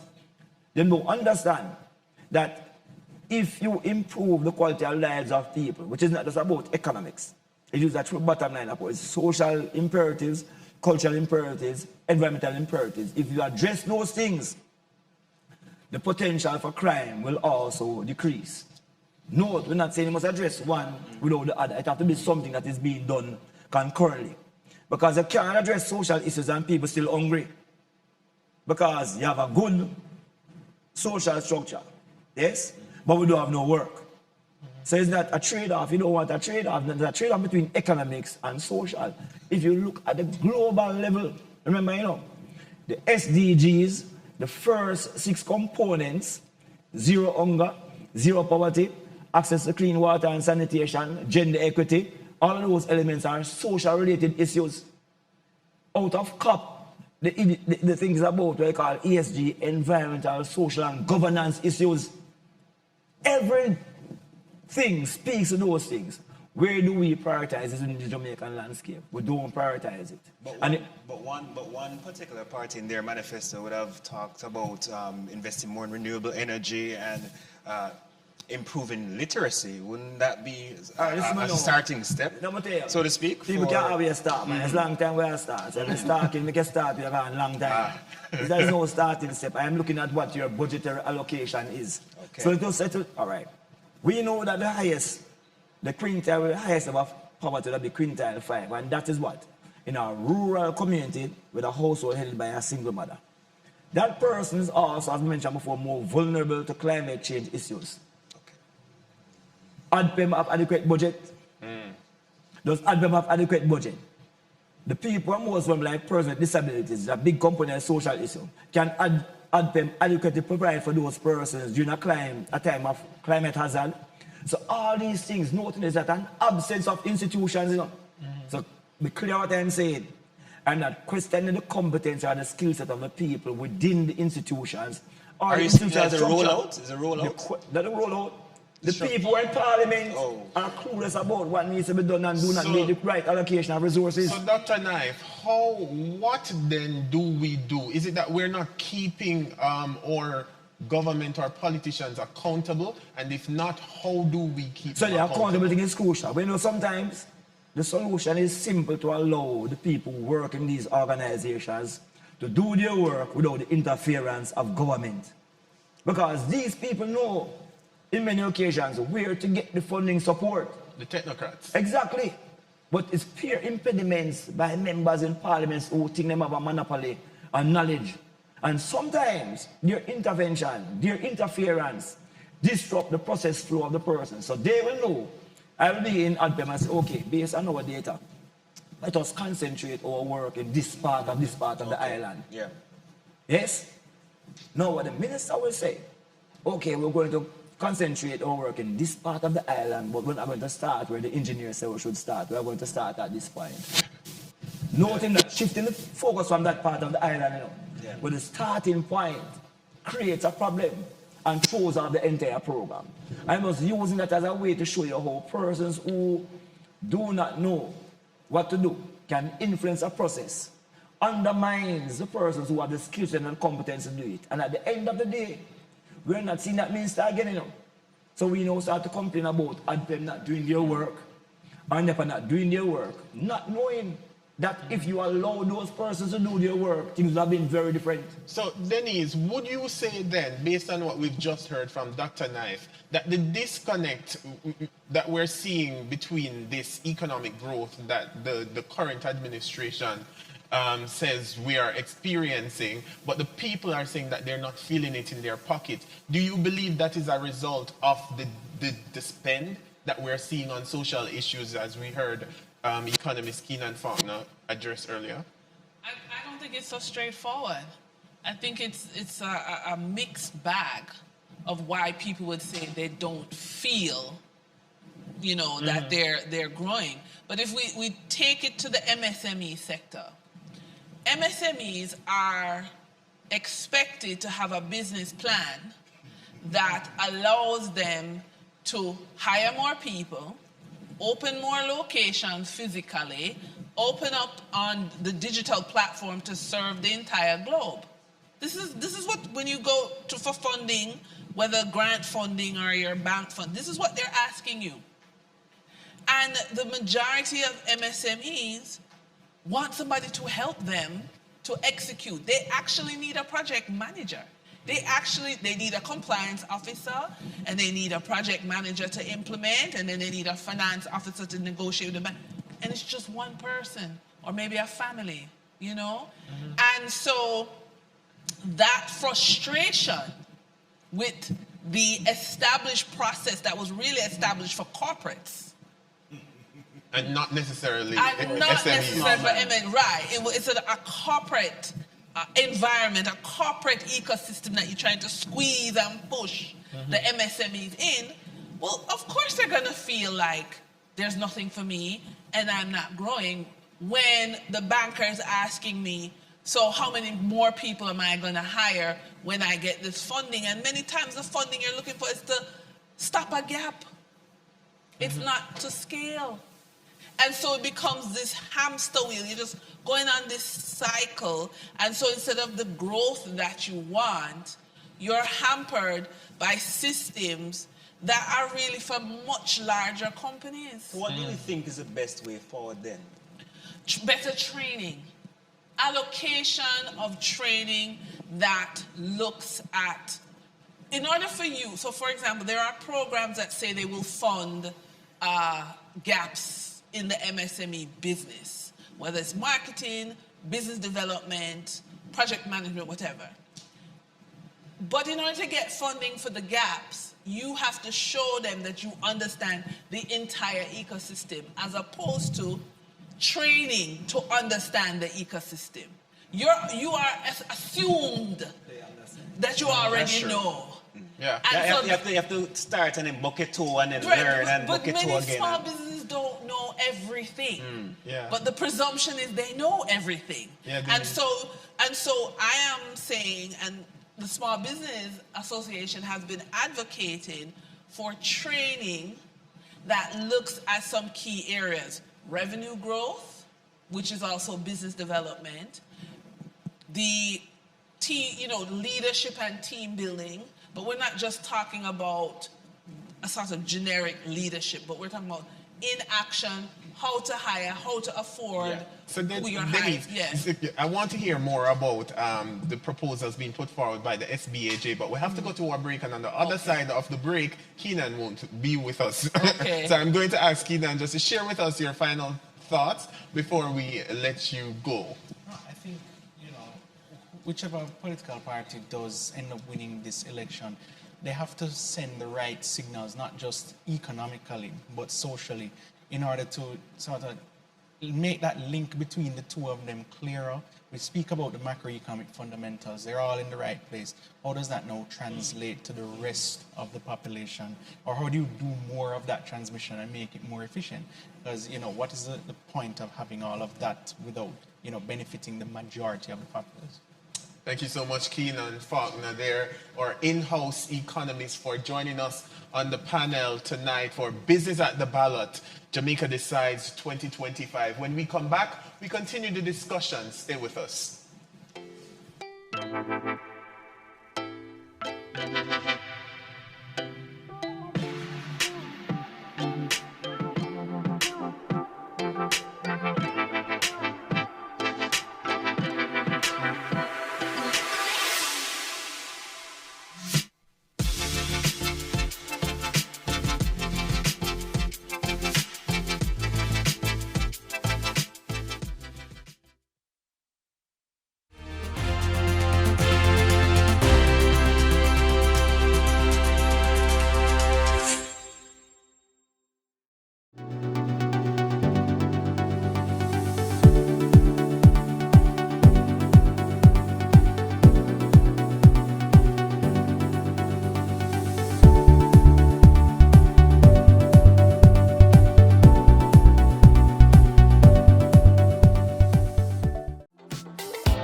Hi, this is Royanne De Silva, the Managing Director of Dream Aloud Travels, and I would like to wish CBX a happy anniversary. Cheers to a journey of resilience, growth, and success.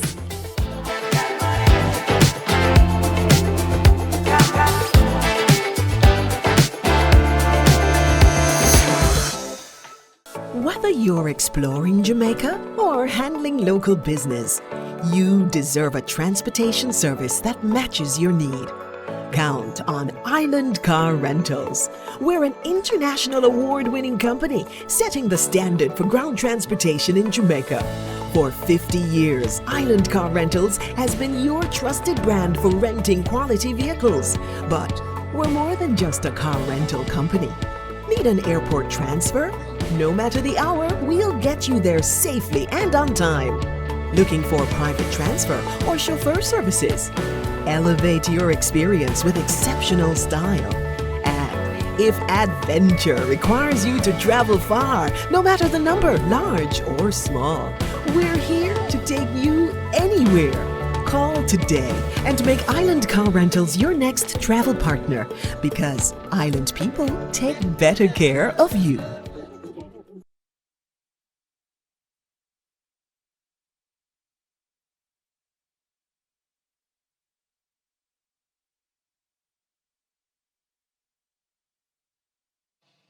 I'm I'm saying you need to say that to Daniel because he's the one reading that part.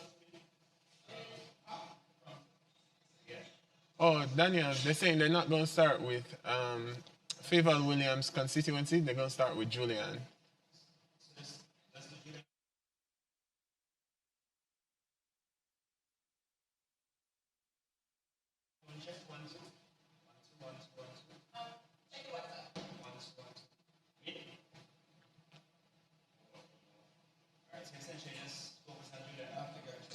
Yeah, just start. We're coming back with Julian, which is St. Andrew Southeastern.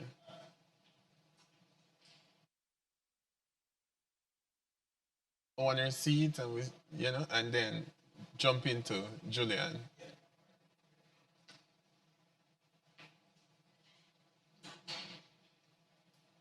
Mm-hmm.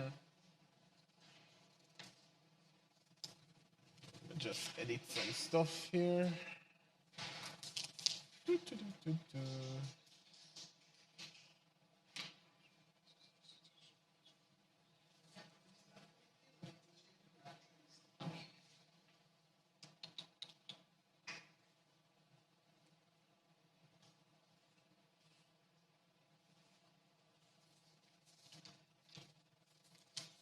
Read some things in it.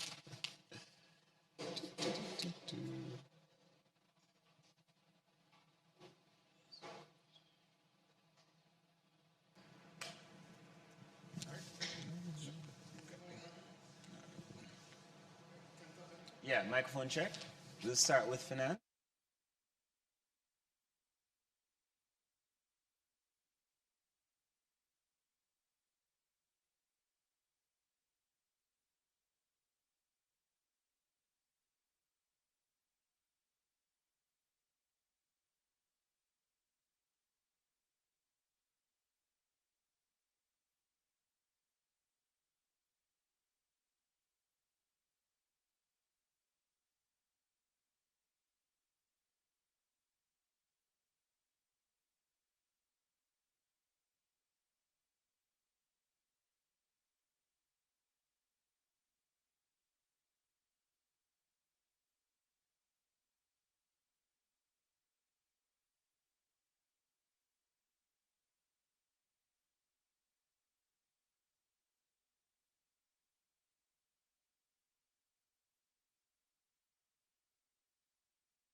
Welcome back to Business at the Ballot. Jamaica Decides 2025. And as you can see on your screen, the results are in fact coming in.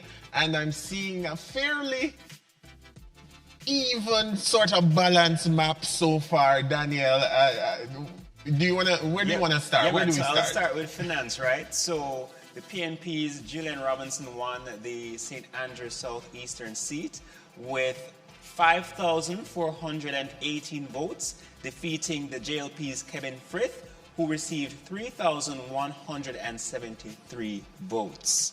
And just to remind viewers, as we stated in the earlier segment, Minister of Finance and the Public Service, Favour Williams, won her seat for St. Andrew Eastern.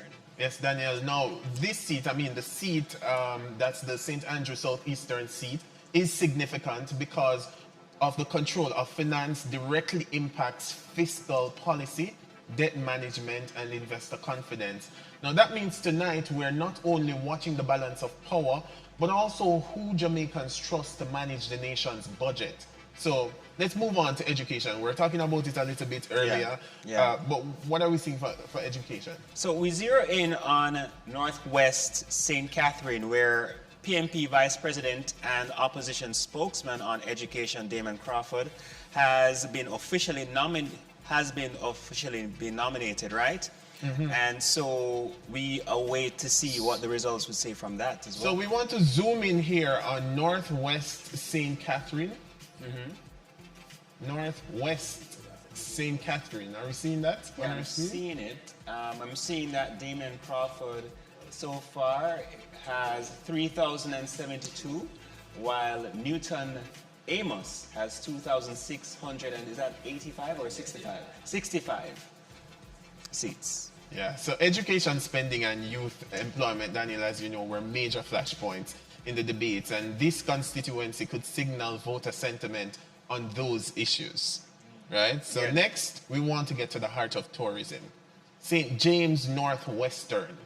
St. James Northwestern, represented by long-standing JLP MP, Dr. Horace Chan. What are we seeing there, Daniel? All right, so Dr. Horace Chan, we see that he is clearly in the lead with 4,776 seats, while Alan Bernard has 2,733 seats. Well, clearly. Yeah, we've counted 67 of 99. Yeah, so we see the direction where that is going. Now, as we know, Montego Bay is a tourism and enterprise capital. Performance here signals whether investors can expect continuity and stability in that crucial sector, right? So tourism accounts for more than 30% of GDP. So this constituency carries weight far beyond its borders. Now, for the big guns, national leadership, we want to look at the constituencies of the two party leaders. In West Central St. Andrew, Prime Minister Dr. Andrew Holness. What are we seeing there?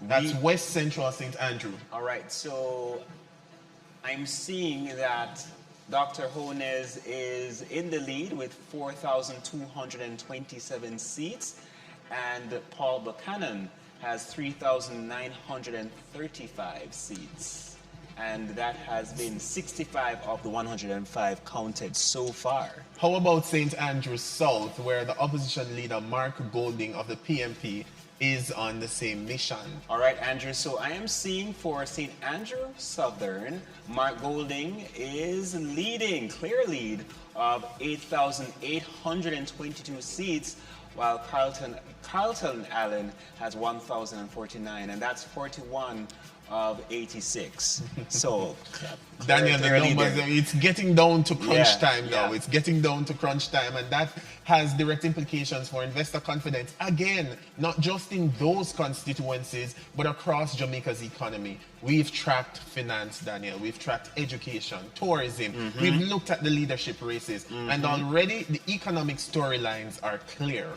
Who holds the key ministries and how the leaders themselves perform will shape Jamaica's fiscal and business outlook for the next 5 years. Certainly. So I want to go back to our panel now, because we're joined now by Mr. John Mahfood. He's the former president of Jamaica Manufacturers and Exporters Association.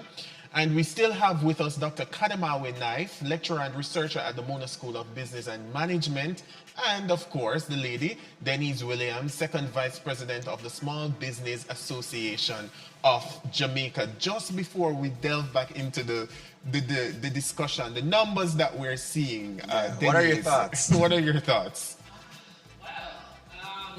I think, was it about 2/3 of the boxes have been counted, but in the constituencies where the seats are close, I think people are gonna be Super bated breath for all the boxes to be counted. So I don't think there's gonna be any parties yet. Yeah, Dr. Knife, did we expect this? What we're seeing now? In terms of the outcomes of the vote. Yeah. So far, let me tell you so upfront, far. Let me tell you, I really don't get distracted with these voting results because I want to look at what is going to happen with whichever government is in power. Okay. Now, I'm a bit surprised obviously that Andrew see the votes tend to be much closer than was anticipated. You know what will happen in terms of Margolin, because that is Annette Gardner or Desmond McKenzie, because that is done by Tivolian, etc. But Andrew being a prime minister, I'm expecting now to be a no competition kind of situation.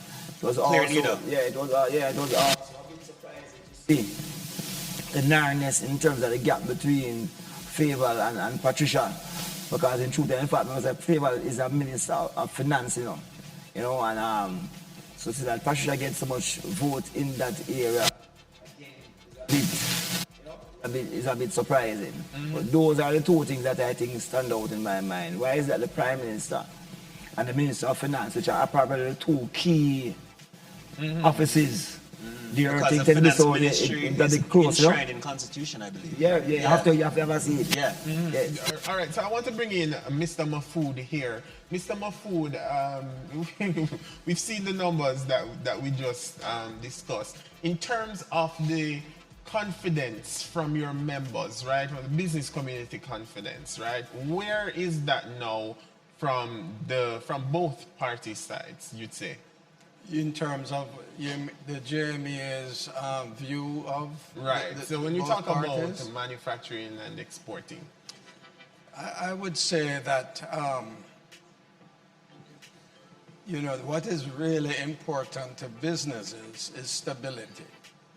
The last 40, 50 years of Jamaica's history has been pretty chaotic economically, and it's been very hard for businesses. And I think that's part of why our current business people are so risk averse, because of that tendency to have many ups and downs.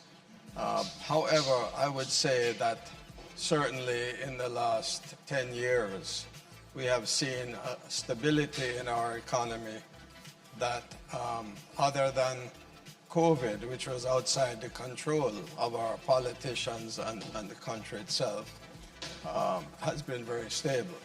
And that's a really good sign for business people. It allows them to plan, it allows them to buy capital equipment and so on. And so I think that there is that sense that the JLP provided that stability, and that, but at the same time, having spoken to the leadership of the PNP, they have indicated that in most cases there will be that continuity that has been there in terms of macroeconomic policies. We know, as everyone knows, actually the IMF program was signed, I think, in 2014 under the PNP leadership. I remember at the time, I think Peter Phillips thinking that, this is something, of course, that has to be done, but I don't think anyone realized that, we are now 2014, we're now 11 years away from that momentous signing and we have stuck to it. Both the JLP and the PNP have stuck to it really well, and I think that is a factor that played into the loss of the PNP in 2016, and is now also playing to the detriment of the JLP in that it has impacted the people very hard that sticking to that economic stability. Ms. Williams, I want to carry you into the conversation as it regards to MSMEs, the big issues such as energy costs, access to credit, and bureaucracy, as we mentioned earlier. Do these results so far give your members confidence that real relief is coming? I wouldn't say that. I really think that, as Dr. Knife has said many times, there was no mention of the MSME policy. And so comfort would come with understanding. And so we need to understand, will the next administration, whoever it may be, bring the stakeholders to the table, review and refresh and revise as needed, and bring in policies? How should they bring MSMEs to the table? How? At what stage? From the beginning, I am certain, right? I mean, the policy was revised in 2024. So what we're looking at are supporting policies. Okay. Supporting policies that, again, it's just basically two things: revenue and team building. And so what are the labor policies and what are the access policies? That's it. Let me just say something right here as well, because the policies are there. The implementation, remember, policies have policy goals and strategies that have clear activities to be implemented. That's why you write a policy with very clear timelines, as to when these things are to be achieved. So the implementation of the process is what is concerning. And let me tell you what I mean now. In that policy, we had about 4 areas that we were focusing on in terms of different economies: orange, blue, green, and silver economy. Orange being culture and creative space, green land-based, blue ocean-based, silver speaks to persons who are aged. In Europe, it says above the age of 50, providing goods and services for. Now, Digicel Foundation, this is what I'm suggesting to you. Digicel Foundation have just launched their Build Jamaica grant. You know what is the focus of the Build Jamaica grant? Persons with disabilities, the silver economy, and social enterprises. Digicel is not the government, it's not the state. I have not heard the state. Remember, we have all these concerns about the vulnerable group, mainstream the vulnerable group, mainstream the PWDs. The elders are considered to be a part of that vulnerable group. We are speaking about social imperatives, and I have not heard any minister in any ministry, including those that deal with social security and labor, speak to the silver economy. But a foundation in a private organization saw it fit to create a program that focuses on that component. Why the state, who have the primary responsibility for those things, have not taken the lead to do these things? And it is showing you as well that the state takes the lead. You might find that other institutions, all those entities that their foundations, etc., might start to focus on that particular area as well. And that doesn't require state funding, because those persons already built out in their foundations funding to support some of these programs. But there's nobody leading the process. And again, my thinking is that the people who are running this country in terms of ministers and parliamentarians do not read. But Dr. Knife, we would have seen, especially in recent weeks, the public outcry from the disabilities community about feeling not included. Now, Jamaica was one of the first countries to sign the UN Charter, the UNCRPD, the UN Charter for the Council of Persons with Rights and Disabilities. We revised the Disability Act in 2022. It's one special day, Valentine's Day, 2022, the act was revised. And from it was revised, have you heard anything else about the act? What the PNP claim that they will do is that they're going to put aside a $1 billion fund to support persons with disabilities. That's what they argue that they're going to do. But you ask the people who are responsible, the Jamaica Council of Persons with Disabilities, or ask any of those institutions, Have they gotten any meaningful support to move? And remember, people who are discriminated against, address discrimination by employment because there's significant discrimination in the employment area. You address discrimination by empowering those persons to own and operate their own businesses. Agreed. So it means then, if you're going to truly support that community, you have to see how we can build them capacity to operate within the MSME space, to create them own employment as business persons, and ease as them as business people employ their own people as well. So the whole thing about the leadership debate, where we talk about stability versus prosperity.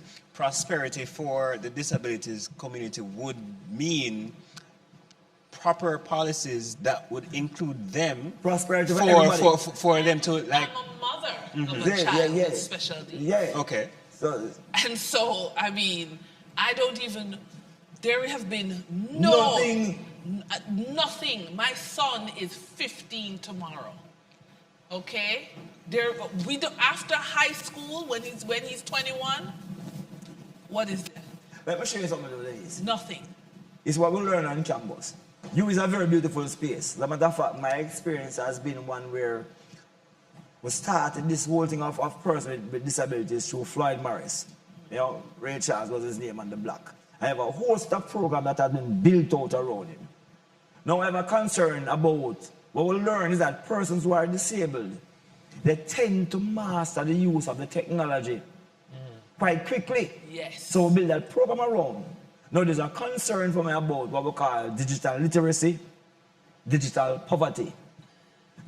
If we really build out a good digital footprint and literacy program, can you know what that will do in terms of empowering persons with special needs?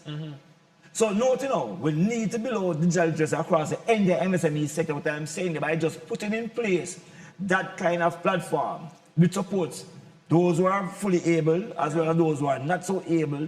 It makes it deals with what I call inclusivity. So it's a win-win. Why are we not doing these things? So significant work to be done in that area. These are opportunities. These are not problems. We need to stop seeing these things as problems and stop seeing these things as a cost to the society. When you invest in infrastructure that supports the employment of your people, you're investing in the development of the country. Stop seeing it as an overburdening cost. Because they too are citizens. I said they too, they are citizens, not they too are. They are citizens, not they too. And so you put a structure that supports every citizen. I find that our government-supported training for entrepreneurs is compliance heavy. It's training you on why you should be compliant. That's it's skewed. So it doesn't train you to run the business to grow revenue. It doesn't train you on building your team. It doesn't train you on giving you the tools. So they throw around the word scale a lot. But what does scale mean? It means hire new people, open new locations, have a digital footprint. So they throw around that word scale. But if you look at there's 425,000 MSMEs in Jamaica. And when you look Let's repeat that number for me again. 425,000 MSMEs in Jamaica.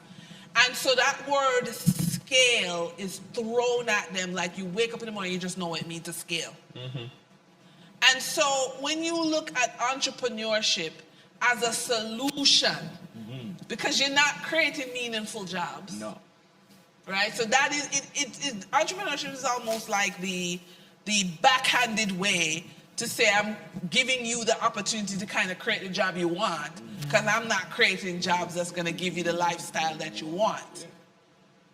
Okay? So it's this backdoor thing. So you're pouring all of this into entrepreneurship, but there is so much expectation that people should know, and they don't. So I want to come back. I want to come back to that, but I want to bring in Mr. Mahfood into the conversation here. Mr. Mahfood, we've heard the promises on the campaign trail, and we've seen two manifestos from either parties. Is there anything that manufacturers and exporters are looking forward to, particularly coming out of the commitments which have been made, manufacturers and exporters? I would say that, I'll put it this way. In the 2020 elections, Mr. Holness talked about 5 and 4. The 5 and 4 indicated that we were going to grow 5% per year in 4 years. That never happened. And so in the last 10 years, in fact, Jamaica has not grown 1% overall. This year, last week, Mr. Holness mentioned doubling the minimum wage. When the JMEA and the JCC doubling the minimum wage from 16,000 to 32,000, when we indicated that you can't make those last-minute proclamations without support. Okay. The JLP then said it was predicated on the fact that Jamaica was going to grow so much that you could, in fact, double the minimum wage in 5 years. That's going back to, that's 5 and 4 again. You can't say things without a strategy that supports it. And if we can't go another 5 years at 1% per year, we can't have a tourist population of 4 million, which is more than the population of Jamaica. Yet when you go to Ocho Rios or Negril, you don't see any development outside of the all-inclusive hotels. You can't hardly find a restaurant to go to because it is like a cruise ship. Each one of those all-inclusive hotels are like a stationary cruise ship that feeds itself and does not translate the wealth that is made to the restaurants and bars and the attractions and the business community. There is very, very little retention of tourist money into Jamaica by way of farmers and manufacturers. I think that's a big thing. If we are supposed to grow beyond 1%, 2 or 3 or 4% per year, which is what is necessary to double the minimum wage, you have to have a strategy of taking that growth and leveraging the tourism dollars to let it flow into the country, because it has not really done so. And I think in addition to that, our exports haven't increased. In fact, it's decreased. There's been no growth in the manufacturing industry because that has not been a focus of the last government. Exactly. We do hope that when you think about growing the economy 3 or 4%, you're looking at strategies to integrate the economy with the tourism. You're looking at strategies to grow the agriculture, using that strength of the population of tourists coming. We can't continue at this rate. All right, Denise, I see that you want to say something here. I think across the board, whether you look at the agricultural sector as part of the small business sector, because they are. Is it? It's what I'm saying. I just said they are. But is that actually written in the policy before now as agriculture people being NSMEs? But they are. It is madness. They are. And I believe at the end, if you look at agriculture, tourism, if you break out everybody into their little silos, agriculture, tourism, small business, women-owned business, persons with disability business. But at the bottom line, we have trading facilities operated by the government that are not revenue-centered. They're compliance-centered. And I'm not saying compliance is wrong. Mm-hmm. It don't pay the bills for the people at the mass level. And so in order to get more compliance, you've got to have a faster pathway to increase revenue, which would also take care of the increase in minimum wage. And right now, we're having a robust discussion, but the breaking news is coming in quick and fast. And I'm seeing here that the JLP retains St. Andrews Northeast rather. So let's just do that again. So JLP retains St. Andrew Northeast, with Delroy Chuck receiving 5,294 votes. Stacey Knight of the People's National Party received 3,707 votes, and that's an update so far. And also, this is a big one. The JLP's Alanda Terlong triumphed over PNP's Raymond Price. Terlong won the St. Andrew East Central seat. That's the St. Catherine East. Yeah, so that's St. Catherine East Central, right, seat with 6,364 votes to Price's 5,379 votes. Wow. Wow. We're seeing the wins, but smaller margins, than we've seen before. So what we're going to do now is we're going to take a quick break. You're watching Business at the Ballot. Jamaica Decides 2025. With us are our guests, John Mafood, Denise Williams, and Dr. Kadamawe Knife. Please stay with us. The discussion continues on the other side of this break.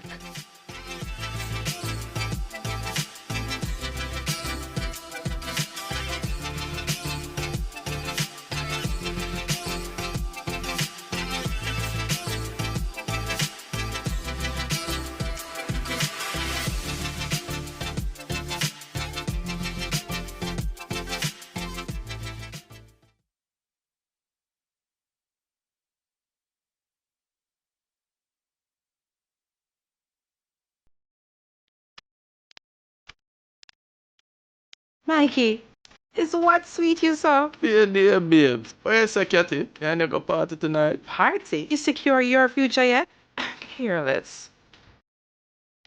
Did you know that over time the stock market has provided a reliably high return on investments? Be sure to contact a licensed stockbroker for more information on this exciting investment opportunity. Taking care of business, Mikey? Yeah, Cathy. I'm securing my future. Want to come look over my stock portfolio? With the Jamaica Stock Exchange, providing a fair, efficient, and transparent stock market.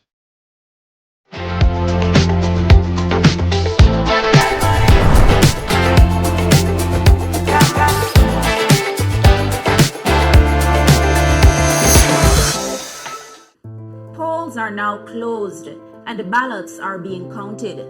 Beyond politics, the real question looms large. What shape is Jamaica's economy in as the country decides its future? After contracting in 2024, Jamaica's real GDP is projected to rebound with growth between 1% and 3% in the 2025-2026 fiscal year, reflecting recovery across key sectors following Hurricane Beryl, according to the Bank of Jamaica. In its Article 4 consultation concluded in June 2025, the International Monetary Fund (IMF) forecasts real GDP growth of about 2.2% for the 2025-26 fiscal year, compared to a contraction of 0.8% in 2024-25.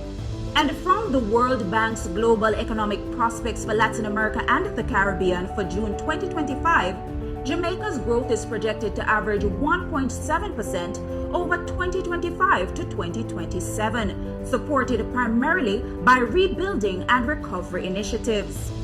Once soaring above 140% of GDP in 2012, Jamaica has dramatically reduced its debt burden, bringing it down to around 72% in 2023. Recent updates placed public debt even lower, at approximately 62% under a revised methodology.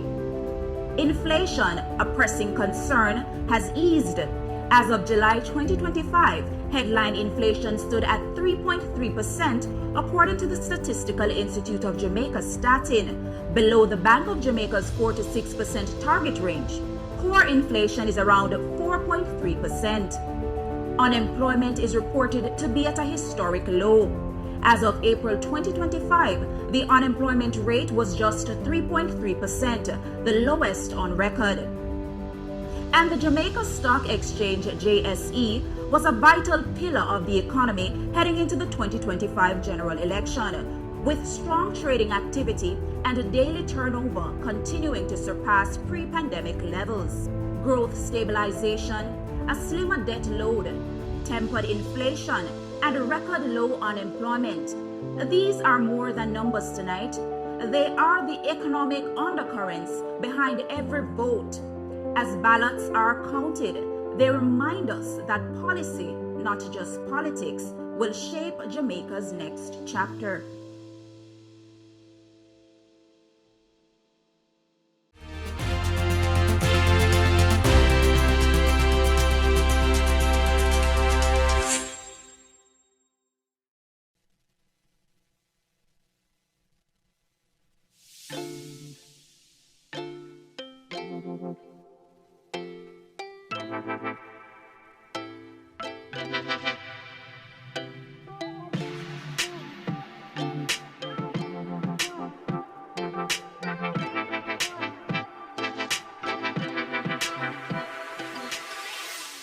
Welcome back to Business at the Ballot, Jamaica Decides 2025. I'm Andrew Laidley.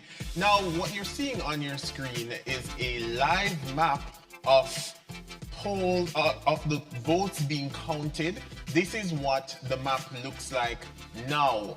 Let me just explain a little bit what you're seeing on the map. So to the far right, that bar at the top that has the number 6, that indicates that the JLP has 6 declared seats so far. And to the extreme polar opposite, where you are seeing 8, that indicates that the PNP has 8 declared seats so far. The numbers in the middle, 27 and 19 at this point, represents the seats that either party would be leading in based on current counts. Now, we want to zoom in a little bit to some of the declared seats so far. Angela Brown Burke, her seat has been declared as a win for St. Catherine Southwest, St. Andrew Southwest, and we're seeing the numbers there. Christopher Tufton in the constituency of St. Catherine West Central has also been declared the winner for that constituency. And in St. Catherine North Central, Natalie Nita Garvey has been declared the winner for that constituency. And I'm being told that there are 2 new updates.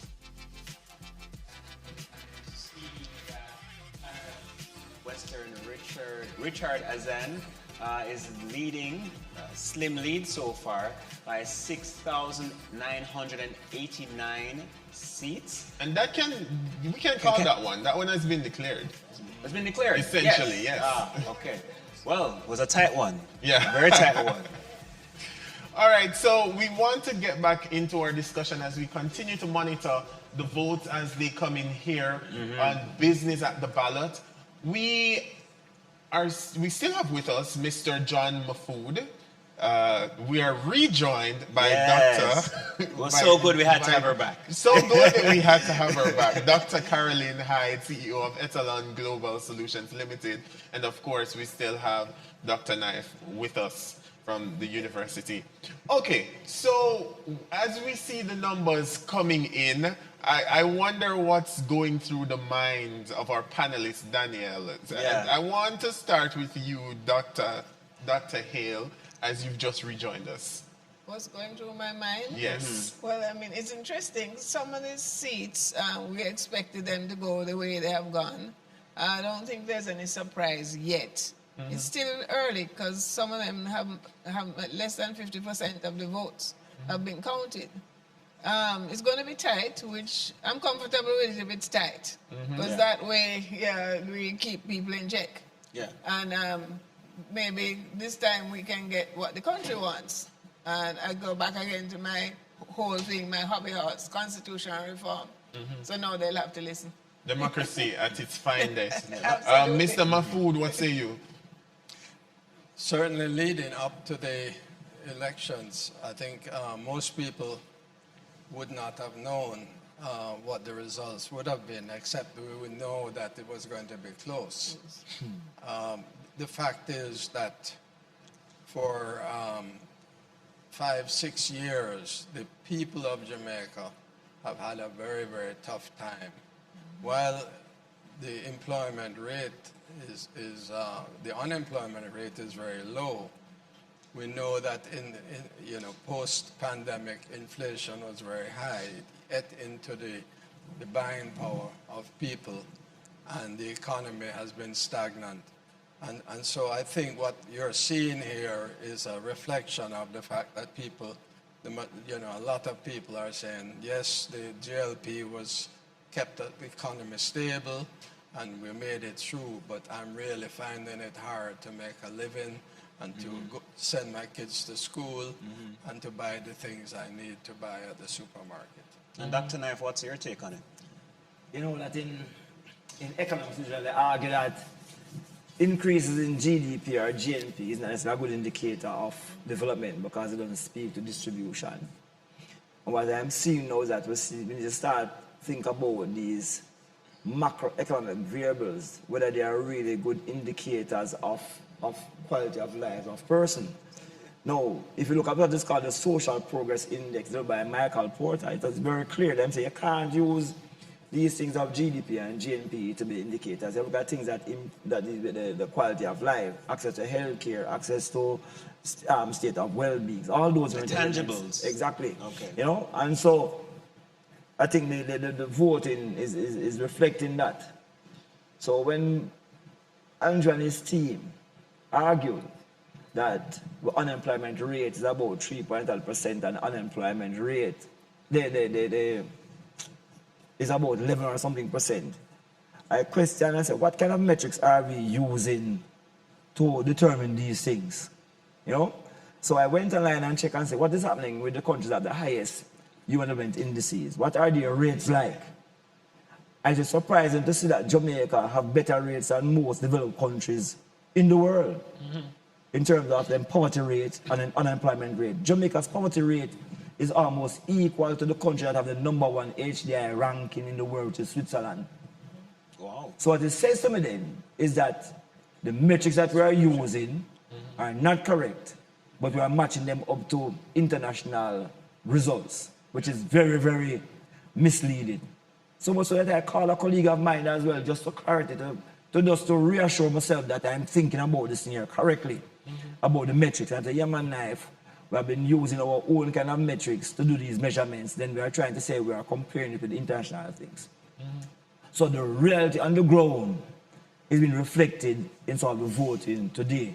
So we have good unemployment rate, good poverty rate, but those are not a true reflection of the lives of people in Jamaica. But again, I'm saying this is sometimes we must see these things not so much as problems, but as opportunities to do certain things. But we keep hiding behind the data because we're not willing to make the steps that we should make. And I'm saying to people, it's not a money problem. It's how you prioritize, how you allocate, and how you effectively use the resources, because there's a lot of inefficiencies taking place as well. You know, so if we choose to do the things right, we will get it right. Why is that so? Because truly we have some variables that are important, that are stable. You have right signals mean sent, but what makes sense, you have the right signals, but you're not capitalizing on those signals to change it in a systemic way, what is happening. Caroline, what I had said earlier, you know, in the discussions, I was saying to Mafu that when we speak of tourism, I think you're best positioned to understand and explain how tourism can be used to drive the economies, and also to explain them about what is called the tourism system, so persons understand what is really happening, because most people I find do not understand the tourism system. They do not understand how these things should be integrated.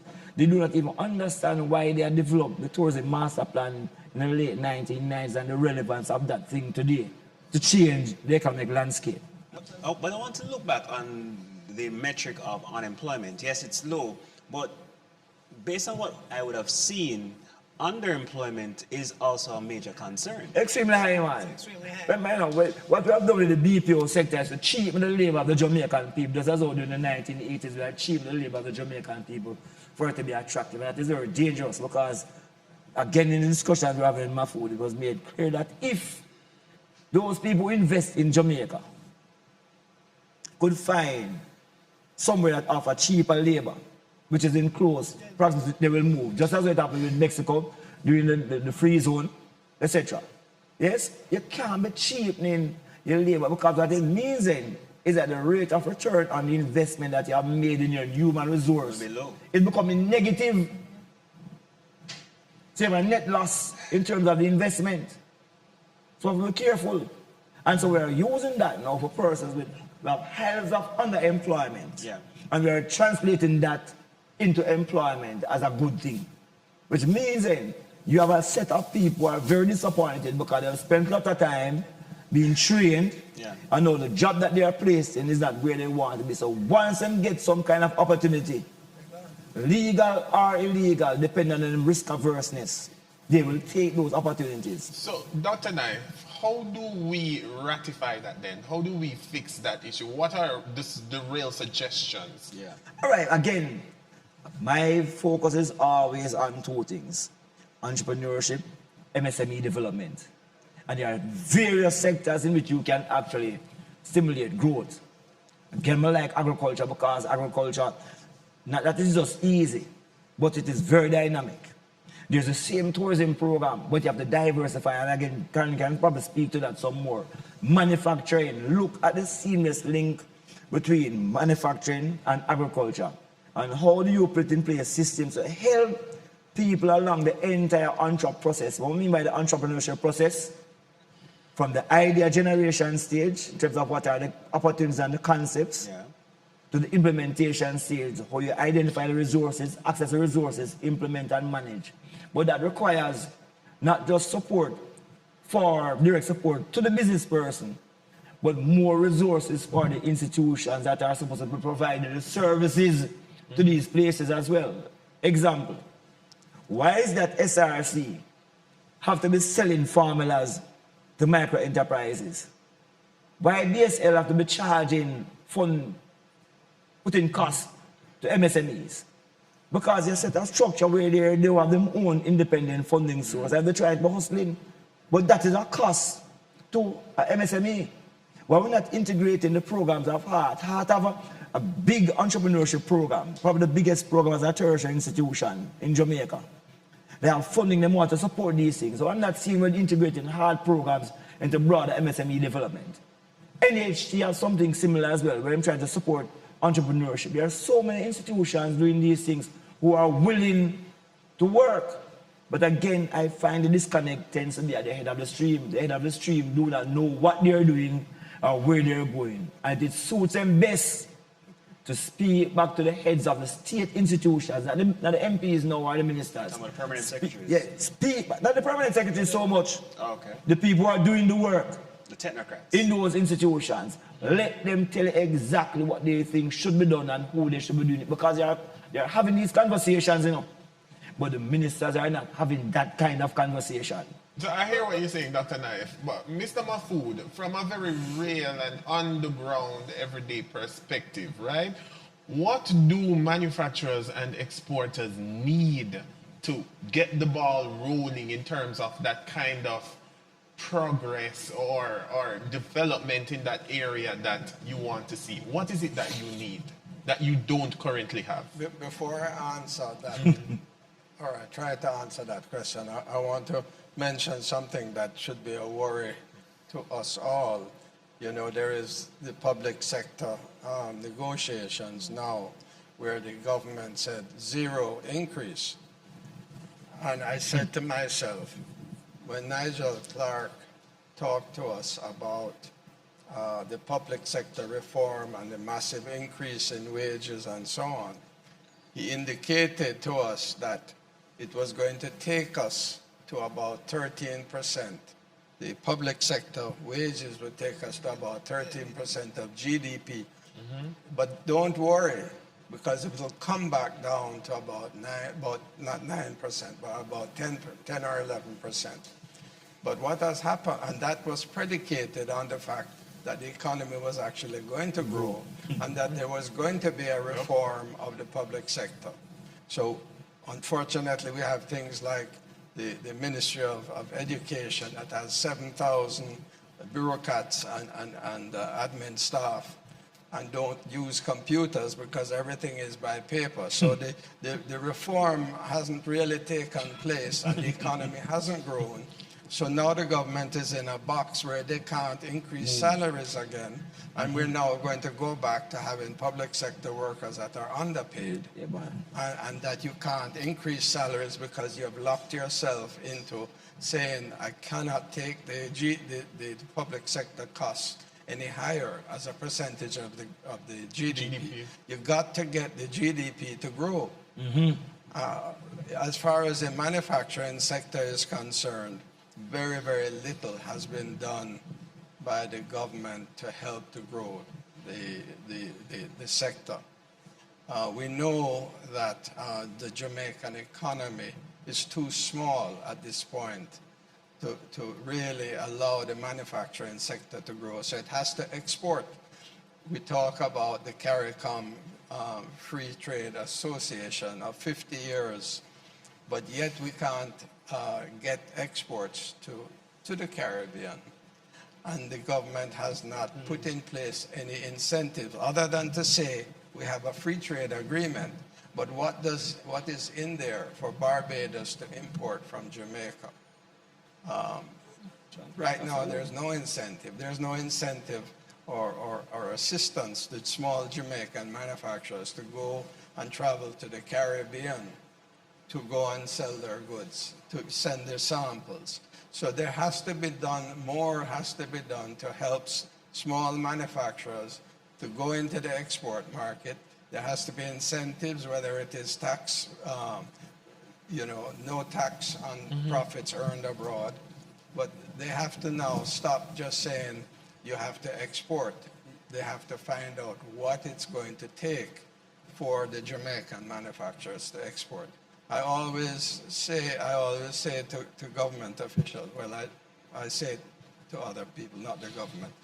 For the past 5 years, you have tried to encourage overseas companies to come and invest in manufacturing in Jamaica, and none have come.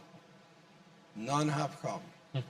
What does that say? It says that Jamaica is a very hard place to manufacture, and you need to focus on your local manufacturers, and then when they start growing, when the environment is right to allow them to grow, then you might start getting overseas investors to come to Jamaica. Getting some interest. Now, as it relates to, Dr. Knife, to you, investor confidence is always a phrase that is used on election night. Yes. But confidence isn't abstract, so it's tied to credible policies. Yes. Now, explain. Actions speak louder than words, man. I would just tell about manufacturing being hard. One of the biggest drivers that of impediments of manufacturing is the cost of manufacturing, and is energy you're talking about. And the amount of time I hear us speak about diversifying the energy pool and reducing the cost and all of these things. I mean, when Jamaican people want to get something done, them just do it, man. Facts. I am convinced that these people have no real interest in doing these kind of things. If it would have been worked out much easier. It's not to do with things that we can manufacture. But the process of doing it becomes challenging because of the input cost associated with it as well. Carlin, I see that you wanted to say something. Yes, I want to say something, and I made reference to my understanding of tourism. And I heard Dennis speak about the tourism issue as well. Yes. And so did Mr. Mahfoud. Now, one of the problems that we have is that we do not understand the underpinning, the theories that support many things that we do. We like fads. We hear something, it sounds nice, and we use it.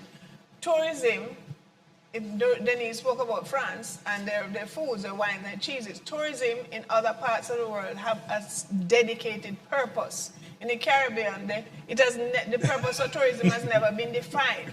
From my research, I have seen that tourism, the purpose of tourism in the Caribbean is export readiness, because tourism is classified as an export and it is on your doorstep.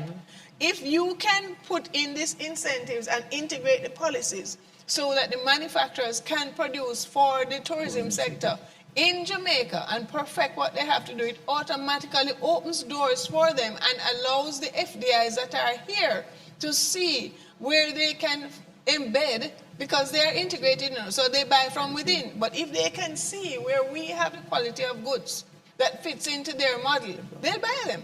They're not just going to hand over to you what you say, well, you need to buy from us. No, I'm not going to buy from you unless you have quality or a price that meets my business model. So understanding the various sectors, the theories. They don't like researchers. They don't like us researchers because we say some harsh things that make them uncomfortable. But these are the realities. This is what we see. You know what's interesting? From whenever I hear about tourism, I hear the tourism principals talking about linkages and how this is happening between manufacturers, local manufacturers, and the tourists who actually come to Jamaica. There's a symbiotic But I'm relationship, almost right? hearing like a different story. Yeah. So what's Absolutely happening not. there? Where's that disconnect coming from? The disconnect is coming from the fact that they don't understand tourism. Okay? Tourism is a very complex issue. The foreign direct investment is vertically integrated. The first thing you need to do when you're negotiating with them, you need to understand the group structure that they have and the interlocking directorate, so you know with whom you are negotiating. What you see is not necessarily what's underneath. If you understand how they work together and what they have in their grouping, you will see where you can plug in. Now, Ramji Singh and Alan Wright and myself actually did the research that shows that it's events that drive heads to beds. It brings people to the country. Yet still, we created a policy that talked about entertainment. The research didn't tell you anything about entertainment. It told you events. Yeah, they have stayed away from events. This very thing that the research was telling you will bring and is the driver of the multiplier. Okay, so they have focused. Tourism, I've told you, there's a system. We have consistently focused on the industry component, which is the hotels and the other 7 sectors that make up tourism. Tourism is a composite of 8 sectors. We have not looked at the destination.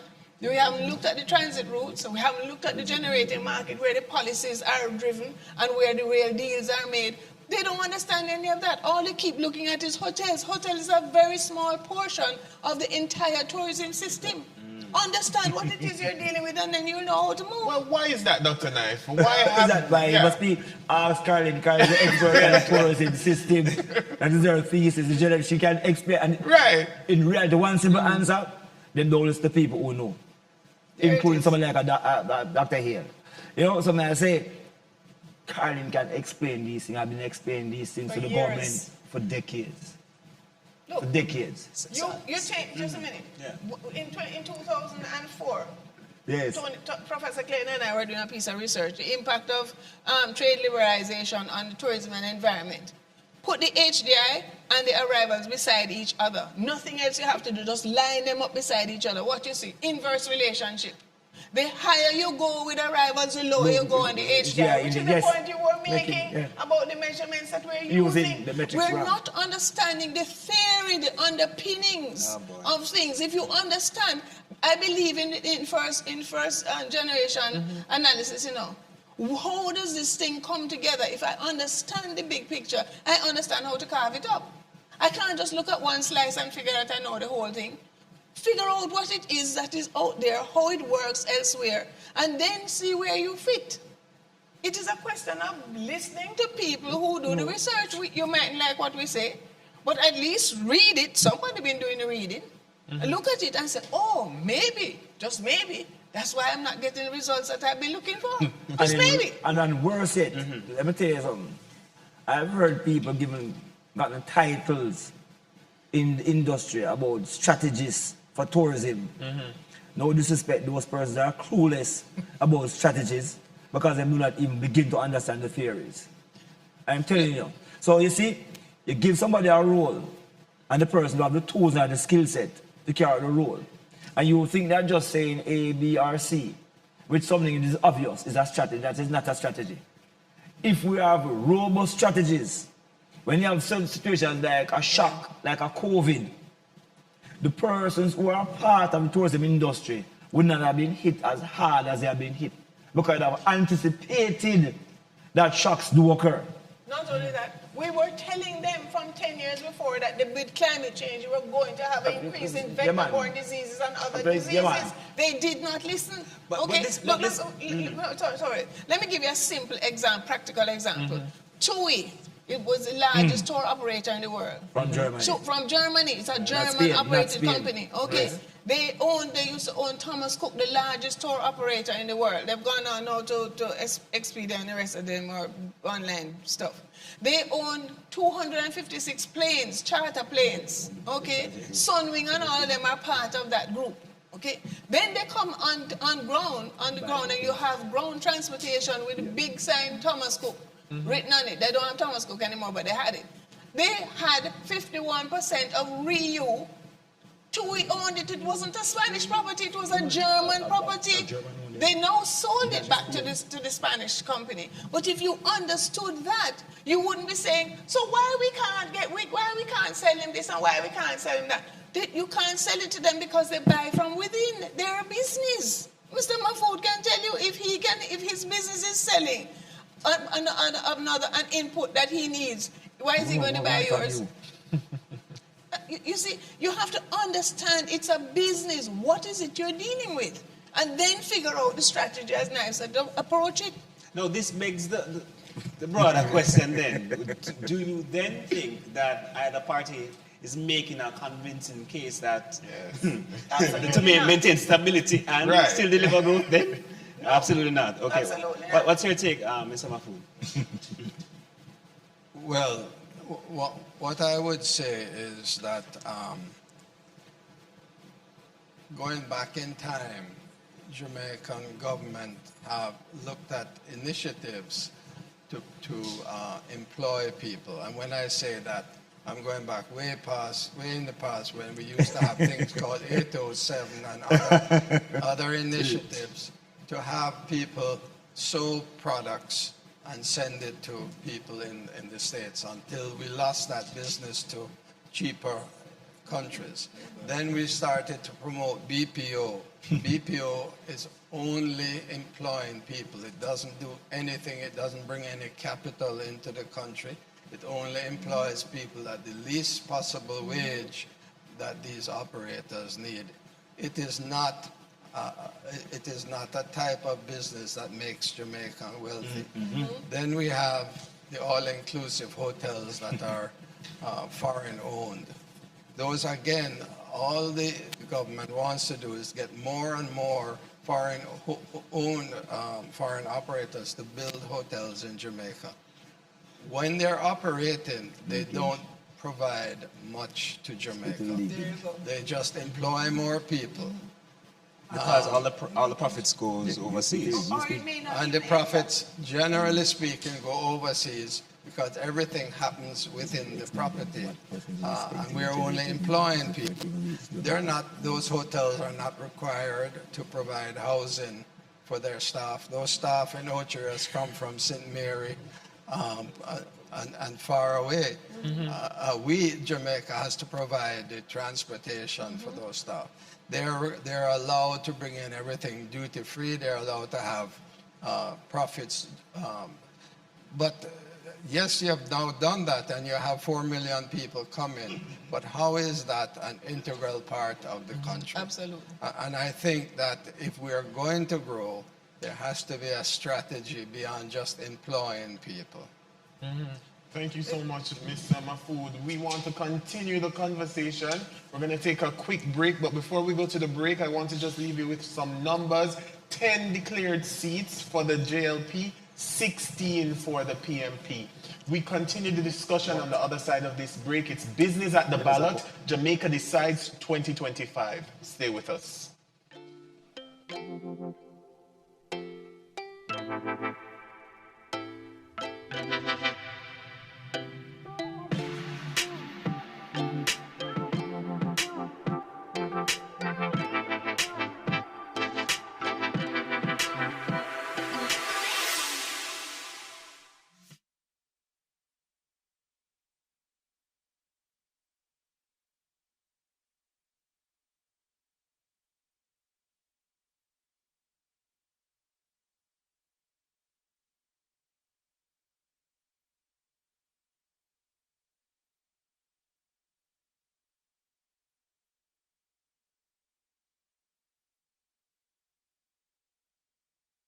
Introducing the Corporate Services Unit, your go-to experts for corporate secretarial solutions.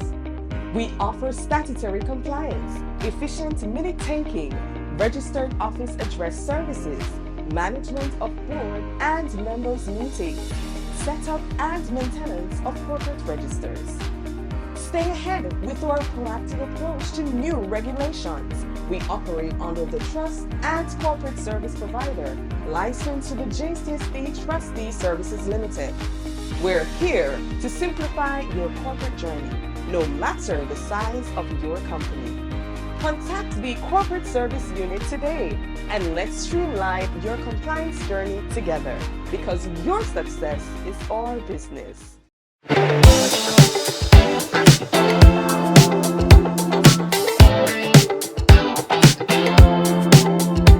Hello everyone, I'm Kiran Maharaj of the Trinidad and Tobago Chamber of Industry and Commerce, and I just want to wish CBX a very happy anniversary. Thank you CBX for keeping us informed, and may you continue to grow globally, making strides everywhere. Best wishes.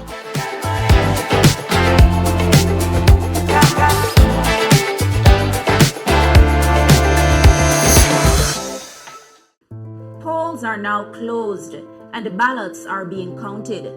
Beyond politics, the real question looms large. What shape is Jamaica's economy in as the country decides its future? After contracting in 2024, Jamaica's real GDP is projected to rebound with growth between 1% and 3% in the 2025-2026 fiscal year, reflecting recovery across key sectors following Hurricane Beryl, according to the Bank of Jamaica. In its Article 4 consultation concluded in June 2025, the International Monetary Fund (IMF) forecasts real GDP growth of about 2.2% for the 2025-26 fiscal year, compared to a contraction of 0.8% in 2024-25. And from the World Bank's Global Economic Prospects for Latin America and the Caribbean for June 2025, Jamaica's growth is projected to average 1.7% over 2025 to 2027, supported primarily by rebuilding and recovery initiatives. Once soaring above 140% of GDP in 2012, Jamaica has dramatically reduced its debt burden, bringing it down to around 72% in 2023. Recent updates place public debt even lower, at approximately 62% under a revised methodology.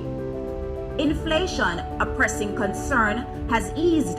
As of July 2025, headline inflation stood at 3.3%, according to the Statistical Institute of Jamaica Statin, below the Bank of Jamaica's 4 to 6% target range. Core inflation is around 4.3%. Unemployment is reported to be at a historic low. As of April 2025, the unemployment rate was just 3.3%, the lowest on record. And the Jamaica Stock Exchange, JSE, was a vital pillar of the economy heading into the 2025 general election, with strong trading activity and a daily turnover continuing to surpass pre-pandemic levels. Growth stabilization, a slimmer debt load, tempered inflation, and a record low unemployment. These are more than numbers tonight. They are the economic undercurrents behind every vote. As ballots are counted, they remind us that policy, not just politics, will shape Jamaica's next chapter. Whether you're exploring Jamaica or handling local business, you deserve a transportation service that matches your need. Count on Island Car Rentals. We're an international award-winning company setting the standard for ground transportation in Jamaica. For 50 years, Island Car Rentals has been your trusted brand for renting quality vehicles. But we're more than just a car rental company. Need an airport transfer? No matter the hour, we'll get you there safely and on time. Looking for private transfer or chauffeur services? Elevate your experience with exceptional style. And if adventure requires you to travel far, no matter the number, large or small, we're here to take you anywhere. Call today and make Island Car Rentals your next travel partner, because Island people take better care of you.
Hello and welcome back to Business at the Ballot. Jamaica Decides 2025. I must tell you, during the break we're having some spirited discussions as the numbers come in and the votes are being counted, and of course, as usual, I do have some more information to share with you viewers. So I can tell you that the JLPs, what is this? This is Homer Davis versus Nikisha Burchell. I can declare that PMP has won that seat in St. James South. So that seat goes to Nikisha Burchell of the PMP. I can declare now as well that Delroy Williams from the JLP has won the seat in Clarendon Central against Carla Watts. We can also declare that Fitz Jackson of the PMP has won the seat in St. Andrew Southern against Delroy Dobney. The PMP's Anthony Hilton has also won his seat against, this is Coney Dunkley of St. Andrew, the constituency of St. Andrew Western. Damian Crawford has won his seat in St. Catherine Northwestern against Newton Amos. And we are watching closely Manchester Central. That's the race between Rhoda Crawford and Donovan Mitchell. That one is literally neck to neck, Daniel. Yeah, indeed. We have been having a very robust discussion. Based on the results so far, panelists, I have to ask, what are your thoughts? Let's start with Carlin. Interesting. Yeah. It's interesting. Some one or two surprises there. Yeah, interesting. I'm surprised that Homer Davis got beaten. Yes, by Nikisha Burchell. Yeah. That's St. James South. That's St. James South. It's looking like Nikisha Burchell. Wow, I think it was her first time at the polls. First time. So that's a huge win, I think, for the PMP in that constituency. I'm trying to find what the numbers are saying for that constituency. Can we zoom in? Nikisha Burchell, right? It's 6,483 seats, and Homer Davis was 6,276. So all ballots counted, yeah. So there we have it. The numbers talk. Jamaicans went to the polls and the numbers talk. Right? Mr. Mafu, what are your thoughts on the results so far? Well, I don't think I have much to add to Okay. But what I would say though, and I was talking to a professor about that before, if the two political parties just thought about the people when they're doing elections, and wanted to talk to the people in a straight and sensible way 3 months before the elections, and everybody knew the elections had to be held at some point in September. Yeah. So the PNP, even 3 months before, could have said, I'm going to publish my manifesto 3 months ago or 4 months ago and spend 4 months explaining to Jamaicans what they're going to do for each area. Instead of that, you see every night on TV these party meetings where all you hear about is them trying to knock the other party, rather than saying, this is what I'm going to do for Jamaica, this is what I'm going to do for your constituency. It would allow people to really think about, what's in it for me and make a decision. Not when the JLP published their manifesto 1 week before the elections, who is going to read that? Who is going to understand it? So I'd like to think that one day we'll reach that stage where they stop, both parties stop saying, I don't want to be the first to publish a manifesto because the other party is going to steal it. That's ridiculous, and I hope it changes. Dr. Naif, I see an effort to sort of ensure that the manifestos, certainly from one particular side, to ensure that there's a people's manifesto, for example. So a sort of simplifying of some of the more convoluted or high-minded policies. What say you about this whole manifesto process and when the manifestos are released or published to the voting public? I don't think there is any high convoluted thing that those persons can even think about, because I'm just not really thinking about most things. Again, I'm looking at programs, policies, projects that exist, and I'm also looking at what you say that you're going to do that is new. When I listen just speaking, what are the global imperatives? The inclusiveness, driving the MSME, mainstreaming what we call the most vulnerable across gender, mainstreaming climate change imperatives. Those are things that should be some preconditions for your strategy and your development plans. Are we seeing any of those things? No, it's just a regular talk trying to score a point. And I'm saying to you, there are so many concrete things that could have been done. Next example, Jamaica is big on the logistics space, special economic zone areas. How many of you fully understand anything about the special economic zone area and how that is going to impact Jamaica? That's just a big thing in terms of what the agenda, where say no political party has made that clear to Jamaica how it's going to work, how the MSME is going to fit into it, how it's going to benefit manufacturers who are involved in export, because the idea is that if you're focusing on the export, you could be a part of the SEZA and it's almost a kind of free zone area. We're not hearing any of those things. So I don't want you to come and give me a nursery rhyme booklet, Yes? Tell me what has been happening, what are the new things that you're going to do, and how that is going to impact our own development. I have not seen anything like that. When we speak about issues surrounding crime and violence, how is we going to address crime and violence in Jamaica? You hear any area commander or divisional commander, remember you have about 6 areas in Jamaica under the JSF, about 19 divisions.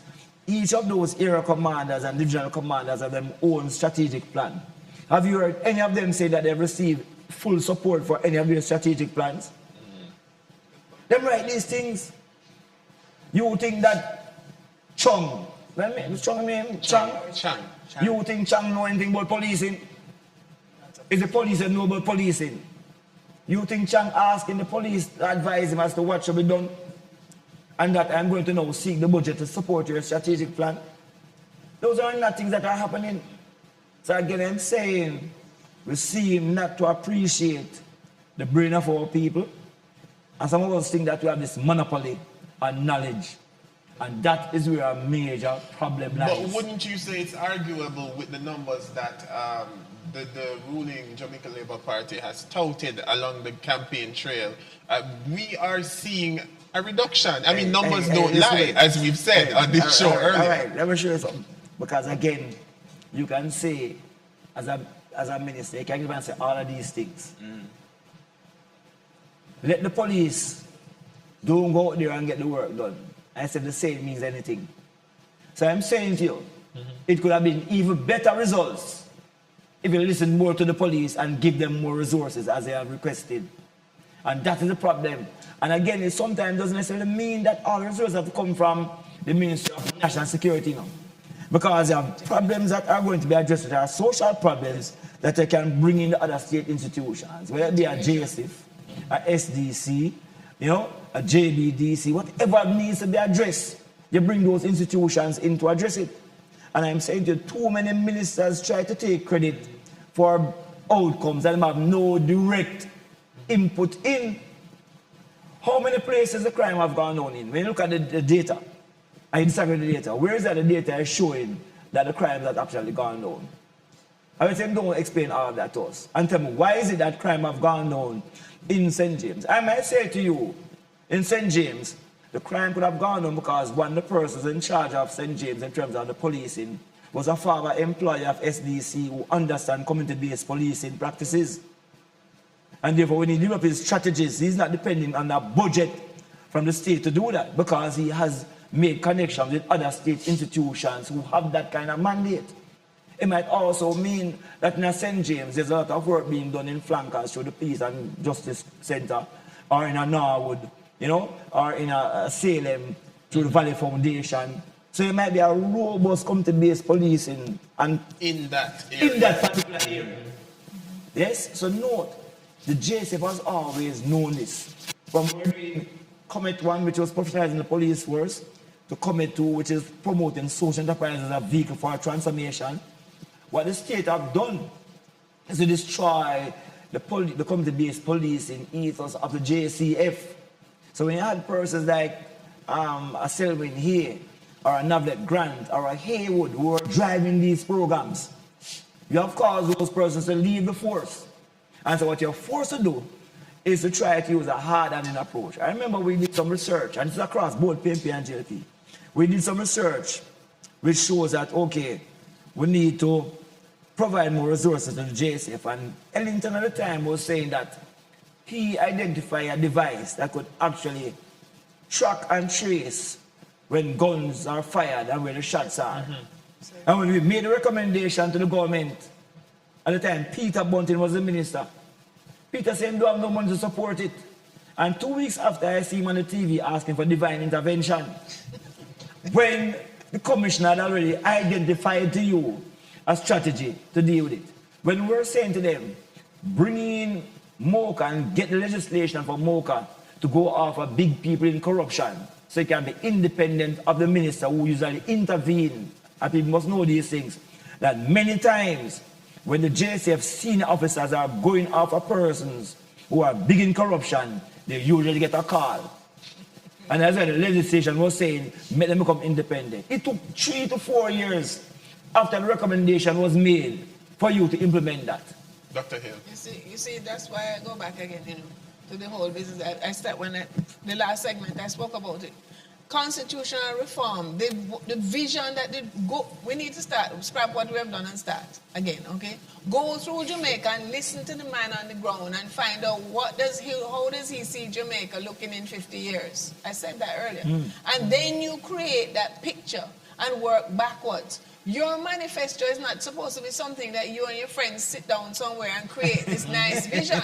It's supposed to be reflecting what is coming from the vision, from that constitution. The collective, Jamaican collective has said, this is what we want. Then you go out there and show me how your manifesto is going to realize what it is I have asked you to do. That's what I need to see, not something that you conjure up. You know, I want to segue a little bit into what I consider, because health is wealth. And we haven't really touched the issue of health. Yes. And I want to start with you, Mr. Mahfood, on this particular topic, because I'm sure from your perspective, the health of your workers, or the workers of the members of your company, you have to take serious consideration when it comes on to that. But it also affects other things like productivity, which we have touched on earlier and so forth. So, Mr. Mahfood, in terms of health and what we've seen and what we've heard and the direction that it seems that we're going in, what are your thoughts? This looks like it's a little bit of a freewheeling discussion, so forgive me if I would ask it a different way or address a different issue. I think I heard earlier one of the panelists who was sitting here indicated that the reduction in the tax-free, the increase in the tax-free amount, or the alternative of increasing the minimum wage was going to cost something like $30 billion. So I said to myself, as an employer of 150 people, when you hit August and September, my staff are in a tizzy because I'm have to find $40,000, $50,000, $60,000 to school to send their kids to school. Instead of giving away $30 billion in increasing the minimum wage, which is necessary, or increasing the tax-free, give part of it to having primary school free. Free of cost up to grade 6. Give the children breakfast free of cost. Give them lunch free of cost. Give them uniforms free of cost. No books. I am the chairman of an inner city school, and we have only 75% of our kids can come to school every day. And they don't have computers, and they don't have notebooks, and they can't do their homework. Let them stay at school for till 2 or 3 o'clock, do their homework at school under the supervision of a teacher, and the parents, all they have to do is just get their kids to school. They don't have to put their hands in their pocket to buy shoes and uniform and lunch and books and so on. And that would be, to me, the greatest thing that any government could do, is up to grade 6, make it totally free so that every child in Jamaica can go to school and go to high school and can read and write and keep up with high school. And that will allow them to actually do the GSAT, the CXC, and go through high school and get an education. I think one of the panelists also said that only that the employees, generally speaking, only a small proportion of them have graduated from high school. This would change Jamaica dramatically if we could get grade 6 students who could perform at high school level. That is my feeling. Probably more so than the health, which is still important. But if our people were educated and had a chance to go through high school and had a chance to then go to college, it would change the complexion of companies needing employees who are educated and can perform. But Mr. Mahfoud, it's all connected, because if the children don't have access to basic food, right, they will become sick. No, I'm saying the food should be, schools should provide breakfast and right, lunch. yes, I'm just saying that it's all connected. So I'm saying that even if they don't have access to the food, they will become sick. And if they're sick, they're not able to focus in school, which is a ripple effect. So I'm just saying that it's all connected, basically. Right, absolutely. But in reality, we must know, and we're linking back to the whole thing of the health. Bad food kill more people in Jamaica than violent crime. Just remember that. About 10 to 1. There were 20,000 people, and you type it in online and you see where the Minister of Health spoke about that. About 20,000 persons in Jamaica die from NCDs. Non-communicable disease. Yes. Yeah. Less than 2,000 people die from gunshots. So I'm saying to you that bad food, in particular imported bad food, is a bigger threat to the lives of Jamaican people than even violent crime. I can understand See? that. You have diabetes, hypertension, Yeah, man, all those things. Yeah. And if you see the amount of money that we spend on fighting violent crime, and then you juxtapose the amount of money we spend on fighting the violence of food against our people, it is a shame. So note, you can actually reverse So your national health strategy, and Tufton must know this, your national health strategy first starts with agriculture, not with buildings. Because food prevents illnesses. Right. When people get ill, you need the building to deal with it. Proactive and not preventative. Exactly. So I'm saying, so there are many, these people understand that there's a reason why agriculture is the first culture, you know. It links into the health of the people. It links into manufacturing.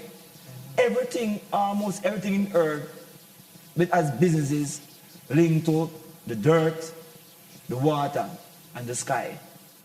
And we pay scant regard to the importance of that precondition for development, which is agriculture. Food, health, and wealth sovereignty is what Jamaica needs to be focusing on. And the first source of wealth is the agriculture sector. Dr. Hill, you're jumping at the bit. Oh, yeah, I am. Because again, it's coming back. Remember, it's health and wellness. And from the tourism perspective too, exactly. You have the health, which is the restorative, but the wellness is proactive, and we have all the minerals, streams, we have all the food and stuff like. So when we are talking about marketing tourism, we're not marketing a hotel or anybody's room, you know. We're marketing Jamaica. Our environment, our foods, exactly. That is what interests people to come here, but it also speaks to in terms of how we ourselves would function. Because if you notice, the ministry has added the wellness piece, and the wellness piece will speak to the mental health and to your physical health.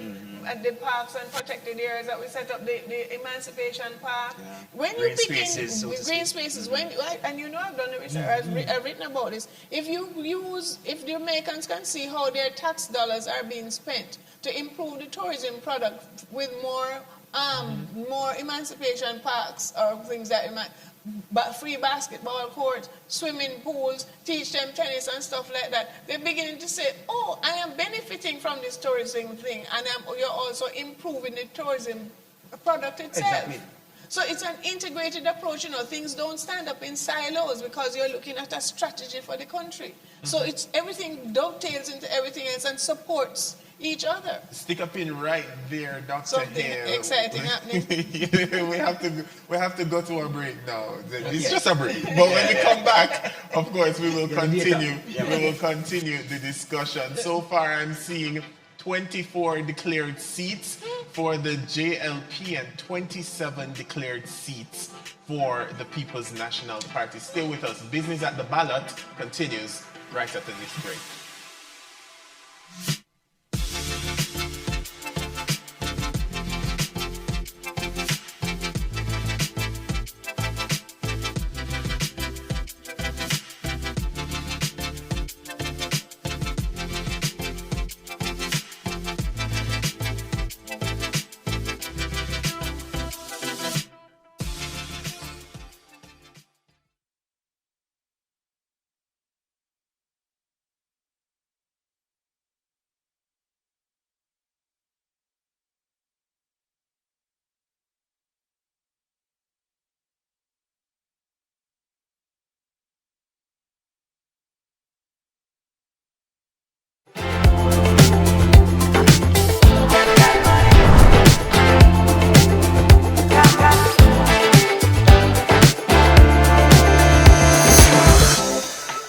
September 3, Jamaica decides, and CBX brings you the coverage that matters most for business and the economy with Business at the Ballot.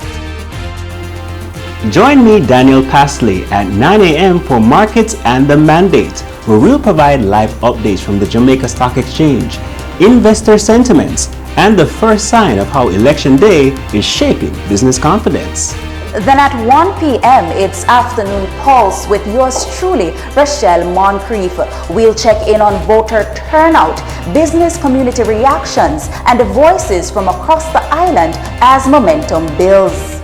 And at 6:30 p.m., don't miss Jamaica Decides 2025, our primetime special anchored by me, Andrew Laidley.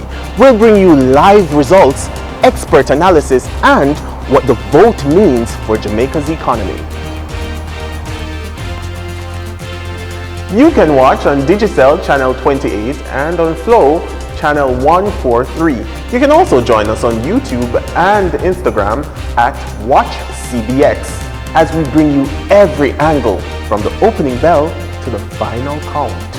This is Business at the Ballot. Because Jamaica's business is Jamaica's future.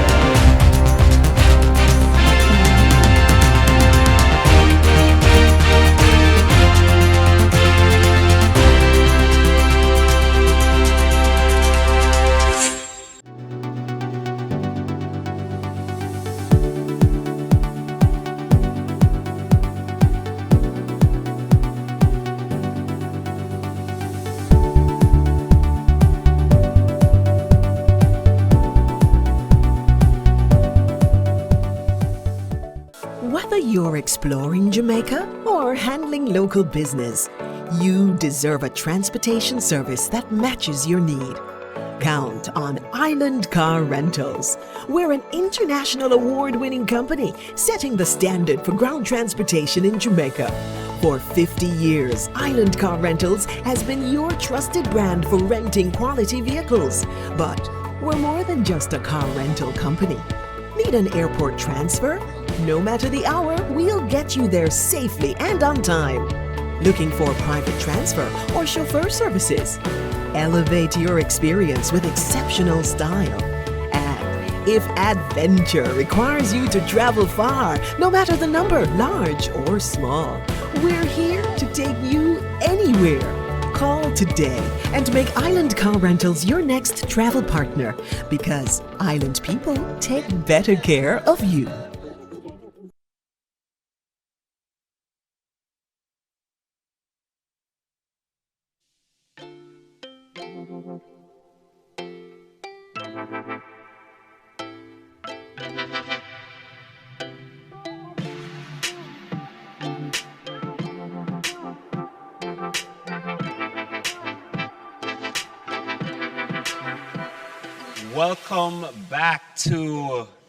Welcome back to Business at the Ballot, Jamaica Decides 2025.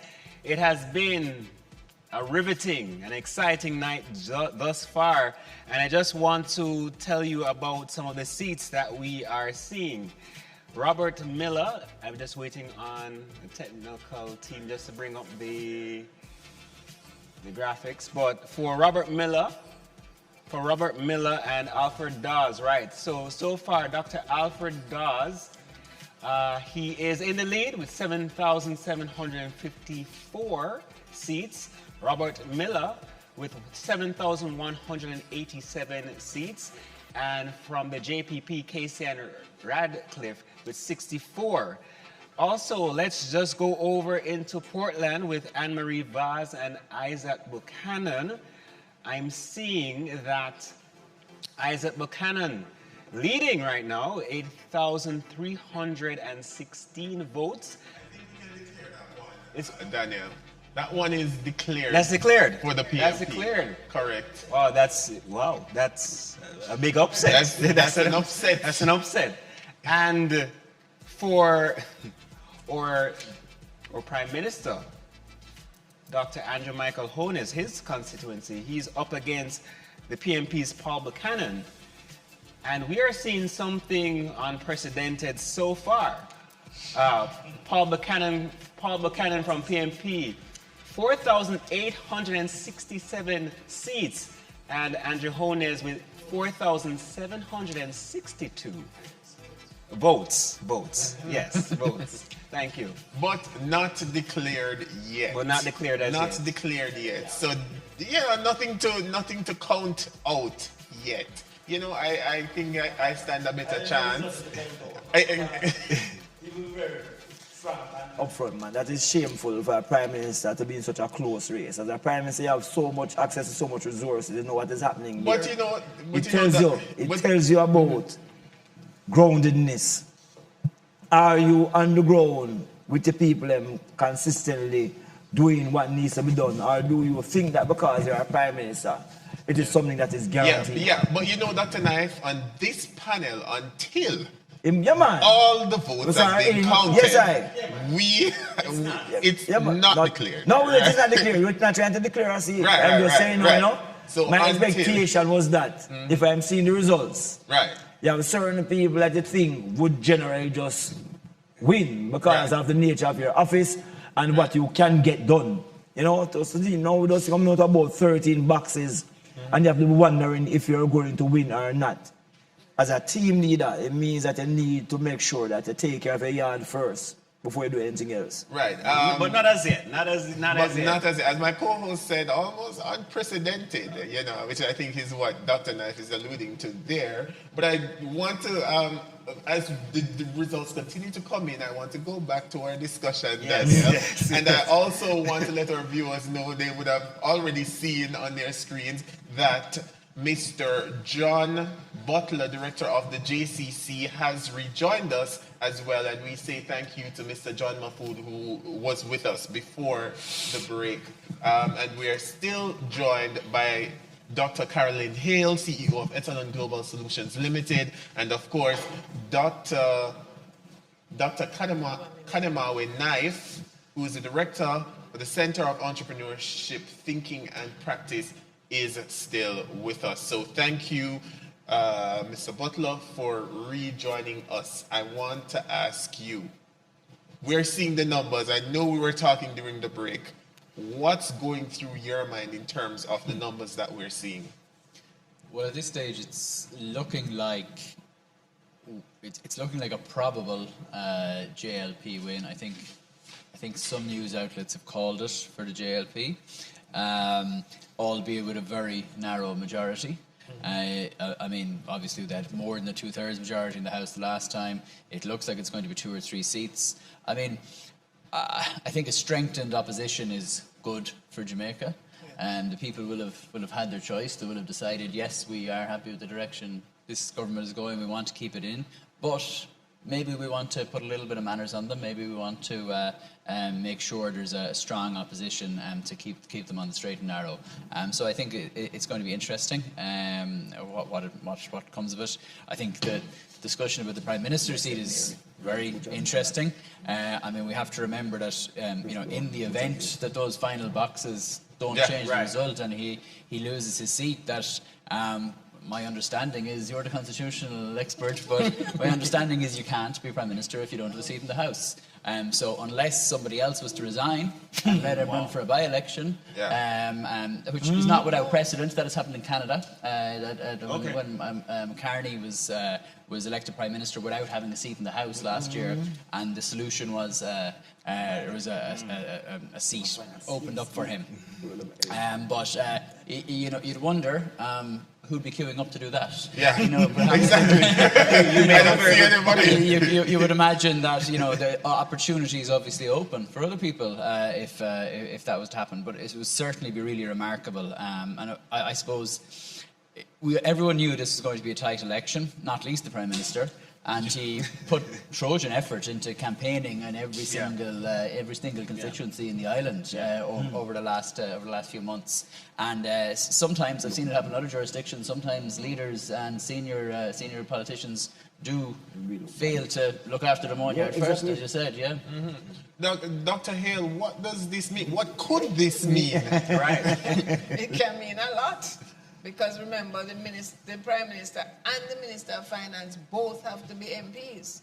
So it means that even if what John is saying, that they could run a by-election, somebody has to step in and be sworn in this week. Correct. So that's going to... Let's wait. Going to be very complicated. Yeah. Let's just wait and see what happens. But we do have to think about the possibilities. But it seems unlikely, let's say it that way. Yeah. He probably will pull through.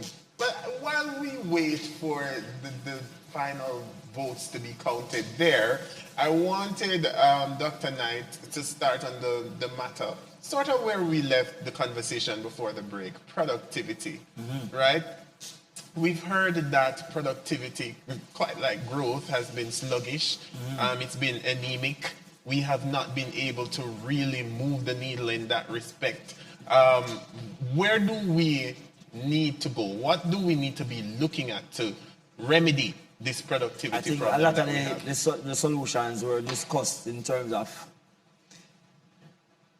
in economics we speak about what we call the total factor productivity, which is the rate at which you convert inputs into outputs. So there are a number of factors that impact that conversion: human resource as well as technological resources, mechanical resources. You know? So A, it means our probably need to look at what we're actually doing in the country in terms of the infrastructure, in terms of the equipment, but also B, the systemic problem is really in terms of the human resource. So we have consistently said that the education system is failing. So if, remember now, education serves two particular functions. The first one, which is the worst one, which is it discriminates. But the second one is a signaling function. It signals, say, you have the capacity to absorb and utilize and reproduce. So if the education level of the population is low, it means that the capacity to absorb and utilize is also very low.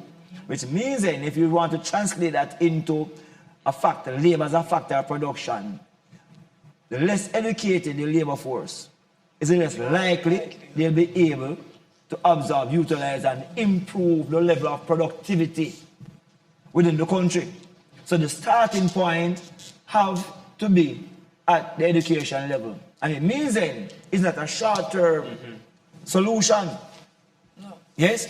And we have to be retrofitting the infrastructure and all the technology while we are also improving the skill set of our human resources. No, if I don't know, if you remember that we had done sometime back in the 2000, we had done a research on financing education. Education. Yeah, man. And we found out, we realized that it's the technician cadre that you need to keep content and happy in order for the economy to grow. Yes. We have not, because people like us who have doctorates can go anywhere, go to consultants and come back. But if you keep your technician cadre happy and well paid and content, it lifts the standard of living in the country and attracts people to the country and attracts even the people who have left to come back. So the focus has to be, as he's saying, on the education level. And Mr. Mahfoud also suggested that we have to make a concerted effort to look at the primary level. And it's the same thing the Patterson report pointed out, that it is the primary level that needs attention as well as the quality of the inputs coming from the teachers. Nobody is talking about what the teachers need to do. I keep hearing about the salaries. I don't hear about what you're doing in terms of inputs into ensuring that the quality of delivery is at the highest standard for the children. The two things go together. You're being paid for specific delivery. And that's what we need to measure, and we need to hold them to it. Yeah. Because that's where we have to move the economy forward, and by looking at the technician cadre. But here's the thing, a lot of the teachers are leaving. Well, import teachers. It's not a skill that is just confined to Jamaica. When I was coming up, going to high school, most of our teachers came from England or Canada or wherever. This is Jamaica, a fully liberalized economy, and you can bring them from anywhere. You know? It's a job, and you're paying them the things. You can bring them from anywhere. Yeah, I want to pause the discussion there just to give an update on that same seat that we were talking about. That's the constituency of the Prime Minister. St. Andrew West Central, we are now seeing where the Prime Minister has pulled ahead with 5,387 votes, accounting for 52.3% of the votes, and Mr. Buchanan, Paul Buchanan, now holding down the fort with 4,904 votes, accounting for 47.7% of the votes. So still not declared. Yeah. Still tight. Still really, really close, but the Prime Minister has managed to pull forward. Back to the discussion. Right. No. For this now, at the macro level, you know, we spoke about the debt to GDP improving. Now, will either party, I throw this to the panel, will either party protect those gains or reverse them with their tax plans? Mr. Mahfoud, Mr. Butler.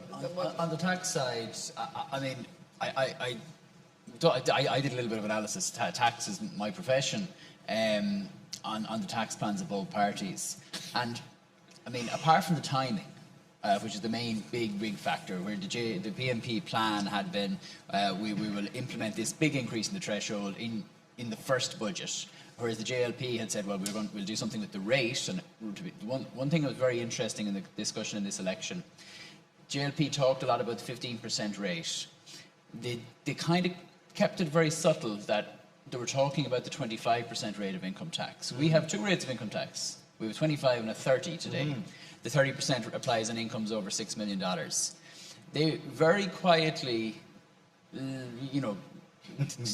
almost didn't say it all, but what they meant was they absolutely intend on keeping the 30% rate there, because that is really protecting the upper end of the tax base. And so the 15% is going to affect much the same population, a slightly different but very similar population to who's going to be benefiting from the threshold increase. So the two tax plans are actually very similar. People on high incomes will have the same effective rate of tax under either party's plans. There's a small shift if you earn between 2 million and 6 million, but where you might be better off with one than the other, but it's pretty subtle. In terms of, are they credible? Are they going to damage the path to fiscal sustainability?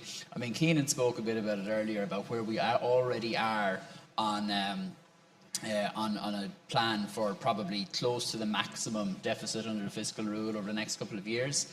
And I think the criticism he had laid, and he's more learned in this than I, but it's my understanding, is this difficulty with the PMP plan on credibility was they failed to identify. They said, "Oh, we'll reprioritise spending." They failed to identify any specific programs that they will stop. And as he pointed out, there was only all but one or two government departments spent more than that plan was going to cost. Spent less than that plan was going to cost. So, and he in fact had put on Twitter a number of weeks ago, here is a list of how the government spending is broken down, and here's what all these programs are. Kind of challenging. Where are you going to find $30 billion in 1 year here? So, look, I think there was a bit of a risk around that. I think the business community feared a little bit that was going to be made up of by deferring capital spending or something like that will be adverse to growth. But I think from a sustainability perspective, outside of that particular bidding war on the plans, I think, I said it earlier, I don't think the business community was living in fear that one party over the other was going to set the country on the wrong course on a fiscal stability perspective. It was more this sort of subtle choices around how we get there.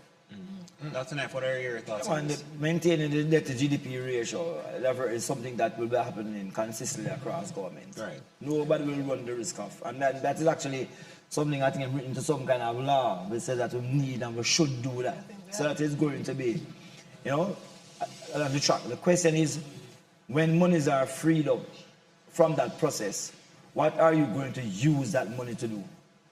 Are you going to use it now to meaningfully support investment and infrastructure development? Or are you going to use it to try to score political points? Additionally, even if you're going to offer some amount of savings or whatever you're going to do for the public, I'm interested in you using that money to support the MSME sector to grow. Because if that sector is growing, income can increase without you interfering in terms of increasing the income.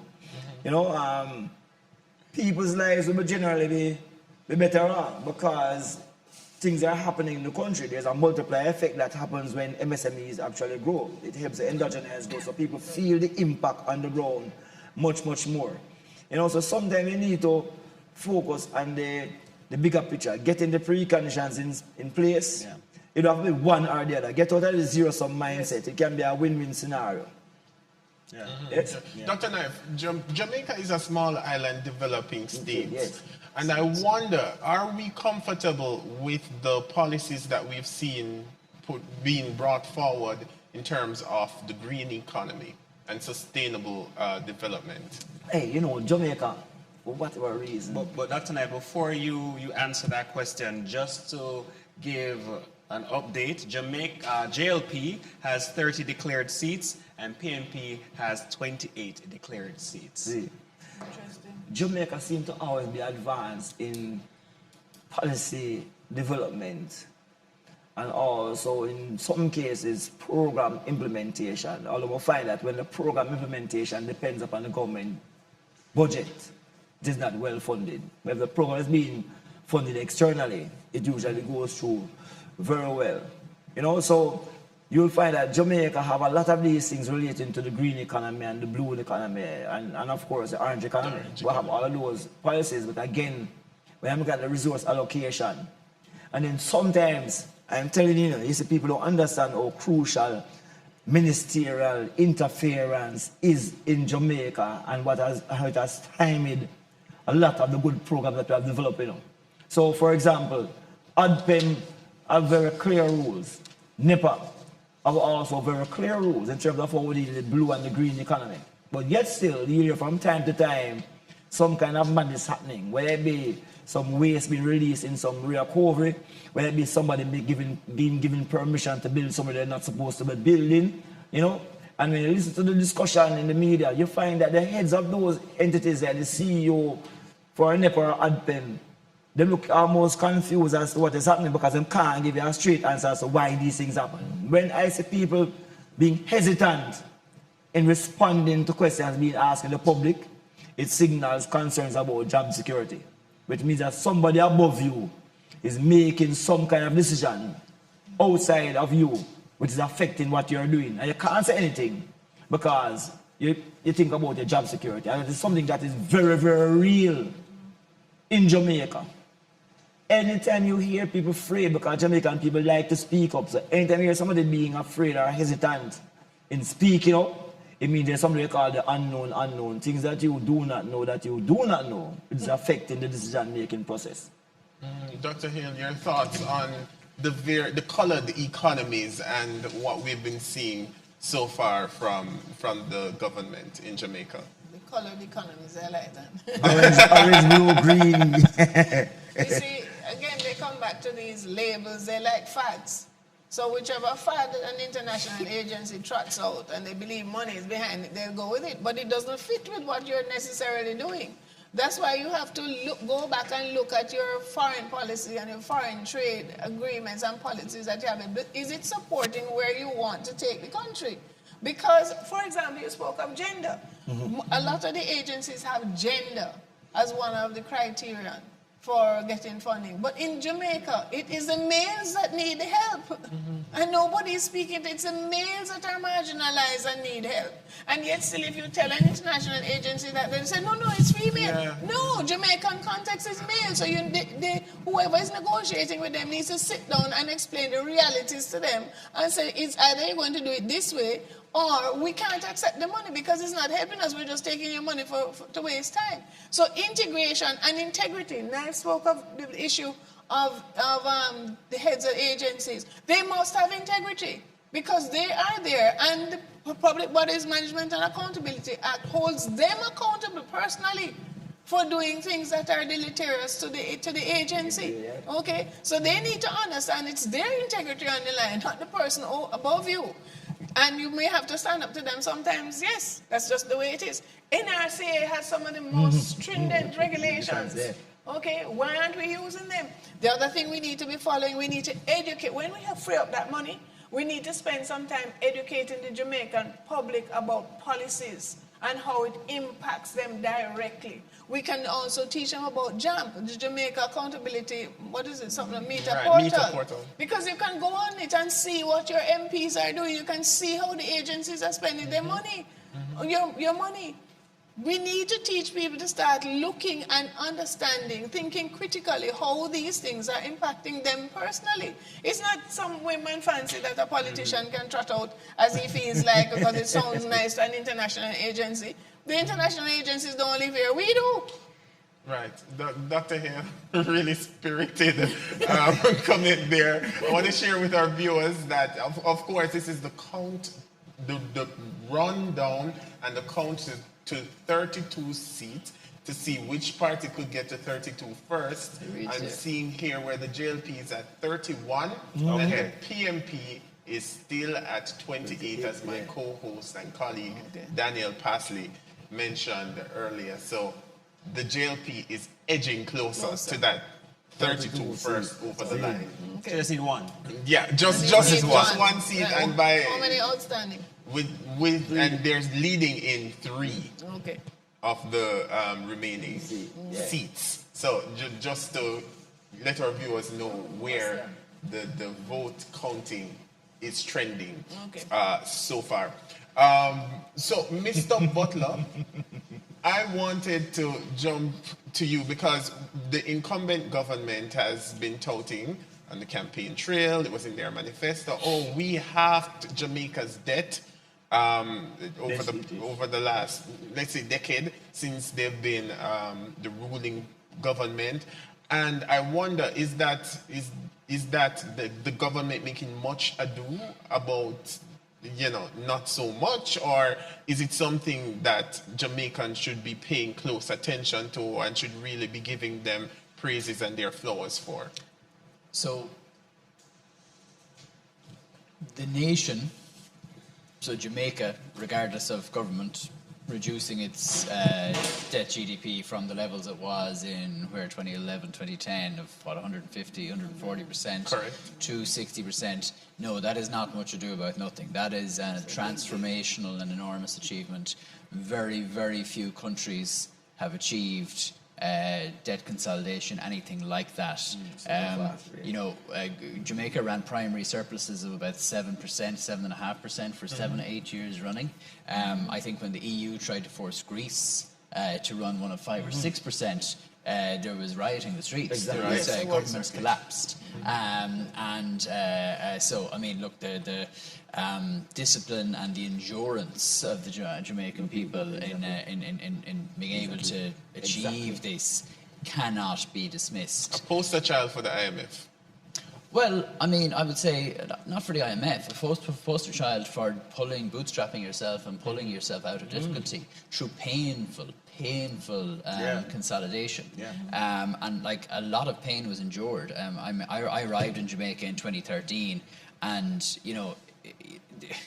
Kingston was grim. In 2013, 2014, there was poverty really was everywhere, and the country has transformed in the 12 years I've been here. So look, on the debt to GDP, now should all the credit for that go to the JLP? That's always fought about. The PMP first entered the IMF plan. They started in moving the right direction. Now the line the JLP will have used is, it is easy to be disciplined when you have no choice, when you have a gun to your head, and they say that's the context that the Peter Phillips, as Minister of Finance, was acting within, whereas they continued to do the right thing when they didn't have the external pressure. But look, we have reached a place where fiscal discipline is a bipartisan issue. It's an issue of bipartisan agreement, and that's a great achievement as a nation, and it's a great platform for us to build in the future. Dr. Knife, you want to come in here? I mean, just some of my own final comments on some of these things. As in reality, Jamaica, I think, has been doing a lot of positive work, I must concur, Dennis. Sometimes we give the credit to the state, and we don't think about the resilience of the people themselves on the ground to deal with some of these things, because when you're saying that my income is already low, but I can't get a wage increase, and I have to buy into a vision that by, if we want to have a better word, tightening the belt, we can ride out this thing here, I remember clearly they were saying that Jamaica had more austerity measures than Greece, as you had said, and we were wondering why is it that we had worse riots in Jamaica than what we're seeing in Greece, and that really attests to the commitment of the Jamaican population to change. What I found though is that sometimes we as leaders abuse that kind of love that Jamaicans might have for the country and our willingness to make sacrifices for better, and sometimes even rub it in the people's faces. And so I think the leaders themselves have to be more committed, man. Really be more committed to your country and to your peoples and the best interests. It almost reflects a kind of very selfish self-interest amongst our decision makers in terms of how we relate to our people. And let me give you a good example might be the wage negotiations. And people understand why is that many Jamaican people are upset with some of these wage negotiations. When you ask the public sector to accept a particular kind of salary increase, and you had a lot of bad discussions around it, and people eventually say, yes, let us do this. And as soon as everybody sign on to something that is contractual, which you can't break, you go ahead now and do what you did in terms of your wage increase, knowing that if you had done that before the signing of those contracts by the public sector, it would have never been signed. Yeah. It's almost like you're using your brain to trick me as a young person. All right, thank you, Dr. Knife. We're going to have to leave it there. But before we go, it's been business at the Ballot. Jamaica Decides 2025. Yes, and Daniel, yes. I think now is the time. We're seeing clearly where the Jamaica Labour Party is leading, is in the lead, and appears to be walking away with the general elections of 2025. And I think it's a good time for us to declare and call the election for the Jamaica Labour Party. The general elections has gone in their favor, mind you, with a very, very close margin. I see Dr. Hale checking the numbers there very, very closely. But I want to say a big thank you to all our guests who joined us. Daniel, Business at the Ballot, Jamaica Decides 2025. We had, of course, earlier with us Keenan Faulkner, our in-house economist. Dr. Hale, CEO of Etalon Global Solutions Limited, Mr. John Butler, Director of the Jamaica Chamber of Commerce, of course, Dr. Kadamawe Knife, Director, Center for Entrepreneurship Thinking and Practice, and earlier we had Mr. John Mafood, former President of the Jamaica Manufacturers and Exporters Association, as well as Ms. Denise Williams, Vice President of the Small Business Association of Jamaica. On behalf of the entire production team, I've been your host, Andrew Lately. And I've been your host, Daniel Pasley. It has been a privilege. It has been a privilege. This has been Business at the Ballot, Jamaica Decides 2025.